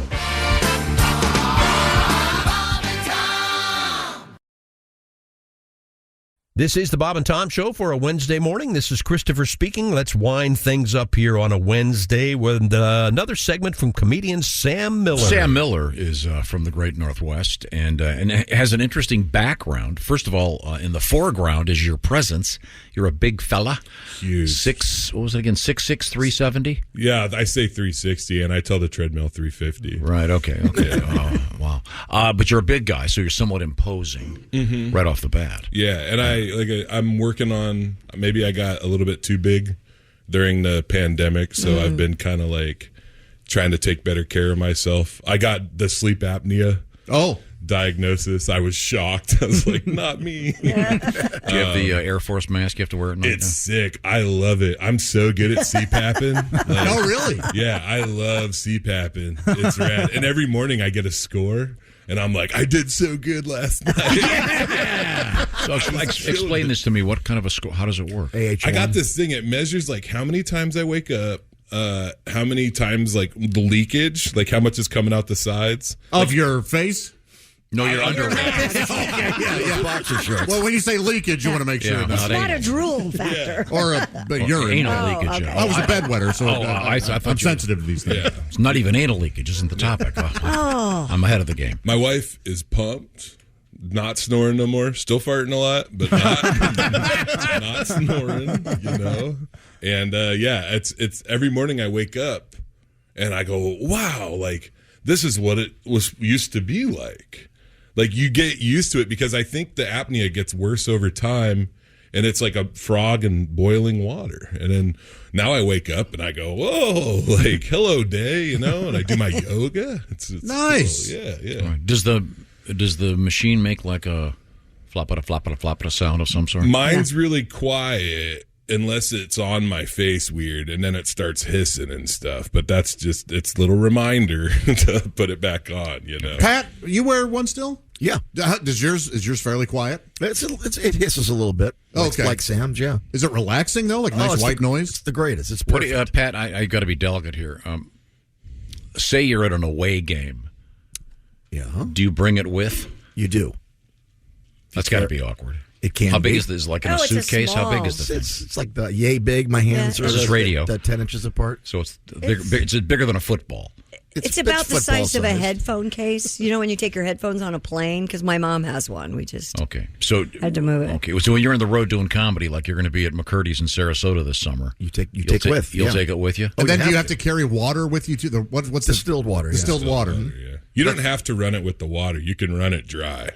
Oh, you can. Yeah, which didn't sound like a good way to say that, but yeah. Going to bed dry, baby. Sam, I doing it dry snore, tonight. and I have certain people in my life telling me that I maybe should go. Do you go to a doctor? Yeah, I took the test, and they told me, this lady at the sleep apnea place, you go and they put wires all over your body, you know, and it was really strange. And they told me that I stopped breathing 24 times in 1 hour. And it was weird because I felt like I was being attacked. So I told her I started breathing 24 times too. Let's accentuate the positive here. Yeah. I think 25. Yeah. But it's been a game changer, you know. And I have a joke. I talk about that because then they told me, you know, you don't have the great insurance with the comedy stuff, and they were like, the machine's $1,500, but then I found a refurbished one for $400. Oh. That was like much cheaper. And the lady at the sleep apnea place, she was like, do you really want to put a mask on your face that was on someone else's? And I was like, well, I used to do meth. I think I'm going to be okay. I drink my own piss to get high. It's really nothing. I was like, I'll be fine. Lady, you know? So do you strap? Does it like got a thing in the back of your head? You strap it on? Yeah, it's comfortable though. I at first I was like, how am I going to be able to sleep with this thing on my face? But honestly, I should be like, how was I able to sleep with my mouth open, gasping for air? So is it plugged into the wall, or is it on batteries? No, it's plugged into the wall. So if you have to get up and pee, you got to take the mask off. Yeah, but I got a big bladder. So you're not getting up at night to pee? No, I don't get up at night to pee. Just let it rip in the bed there? I just do one before about to go to bed, do my pee. He can hold it 8 hours. He's still young. Nice. Yeah. Those were the days, huh? Yeah, right. They sure were. Got to write a song about that. I go I'm up again, naturally. Well, I feel like I used to drink like tall cans. Sure. And I just slam them, you know? And then I like to see like how long I could wait before I peed. And then I'd see, because I love doing like really big pees. Like that was really fun. I was out by the railroad tracks. There wasn't a lot going on. That's a fun afternoon, man. Yeah. Did you time them? Do you have a record? You know what I would do? This is, I've never talked about this before, but I would get like those 16-ounce beers and I would drink and then I'd pee in the cans to see, because I wanted to see like how much I was making. Okay, yeah. A true man of what science. goes in, what comes out. Yeah. And it'd be weird because I'd be like in an abandoned house pissing in a can, and I'd be like, I'm interesting. If they could see me now. Science. Fascinating. Once again, Sam Miller is our guest. Sam was without a home for a while. You were in jail off and on? Yeah, it's complicated. Like I try to figure out this timeline with people. Overall, I did somewhere around 2 years incarcerated, never more than a year. Was it like prison or jail? Jail. I never went to prison, and I never did anything I never got caught for anything that bad. And I was never a violent person. I used to fight the cops. Because I didn't want to go to jail. That's one way. Did you have a roommate in jail? Yeah, cellmate is what we would call it. What was his major? Oh, yeah, that's a roommate. Yeah, I had cellmates. Jail is I came out a different shape than when I went in. I got locked up in the Yakima jail, which was a horrible facility. And I know I don't want to badmouth any place in particular, but the Yakima jail was terrible. How was the food? It was terrible. Yeah, it was terrible, and not very much of it. People were hungry. There was no TVs in that jail. And people were like, oh, these inmates, they treat them so well. There's TV. And I was like, okay, if you don't give us TV, we'll find something to do. You're not going to like it, but we'll figure something out. Now, did you have all the tattoos when you went in? I don't think I had the gun yet. Did you get any tattoos in jail? I did. Yeah. How does that work? Do they give you the kit, or do you have to? No. Yeah, the jailer gives you. Knock yourself out. They do stick and poke, so just with like a sharpened, like you can sharpen a paper clip or a needle or something like that, or and then you take like No, the guards smuggle in ink. printers. And Oh, okay. Yeah, you have this, that's the thing is like that's the thing that was funny during COVID. They stopped doing visits to the prisons and the jails. Sure. And there was still all these drugs coming into the jail and all this bad stuff, and they were like, "How's it happening?" Yeah. Did you see the security guard's new BMW? That's how it's happened.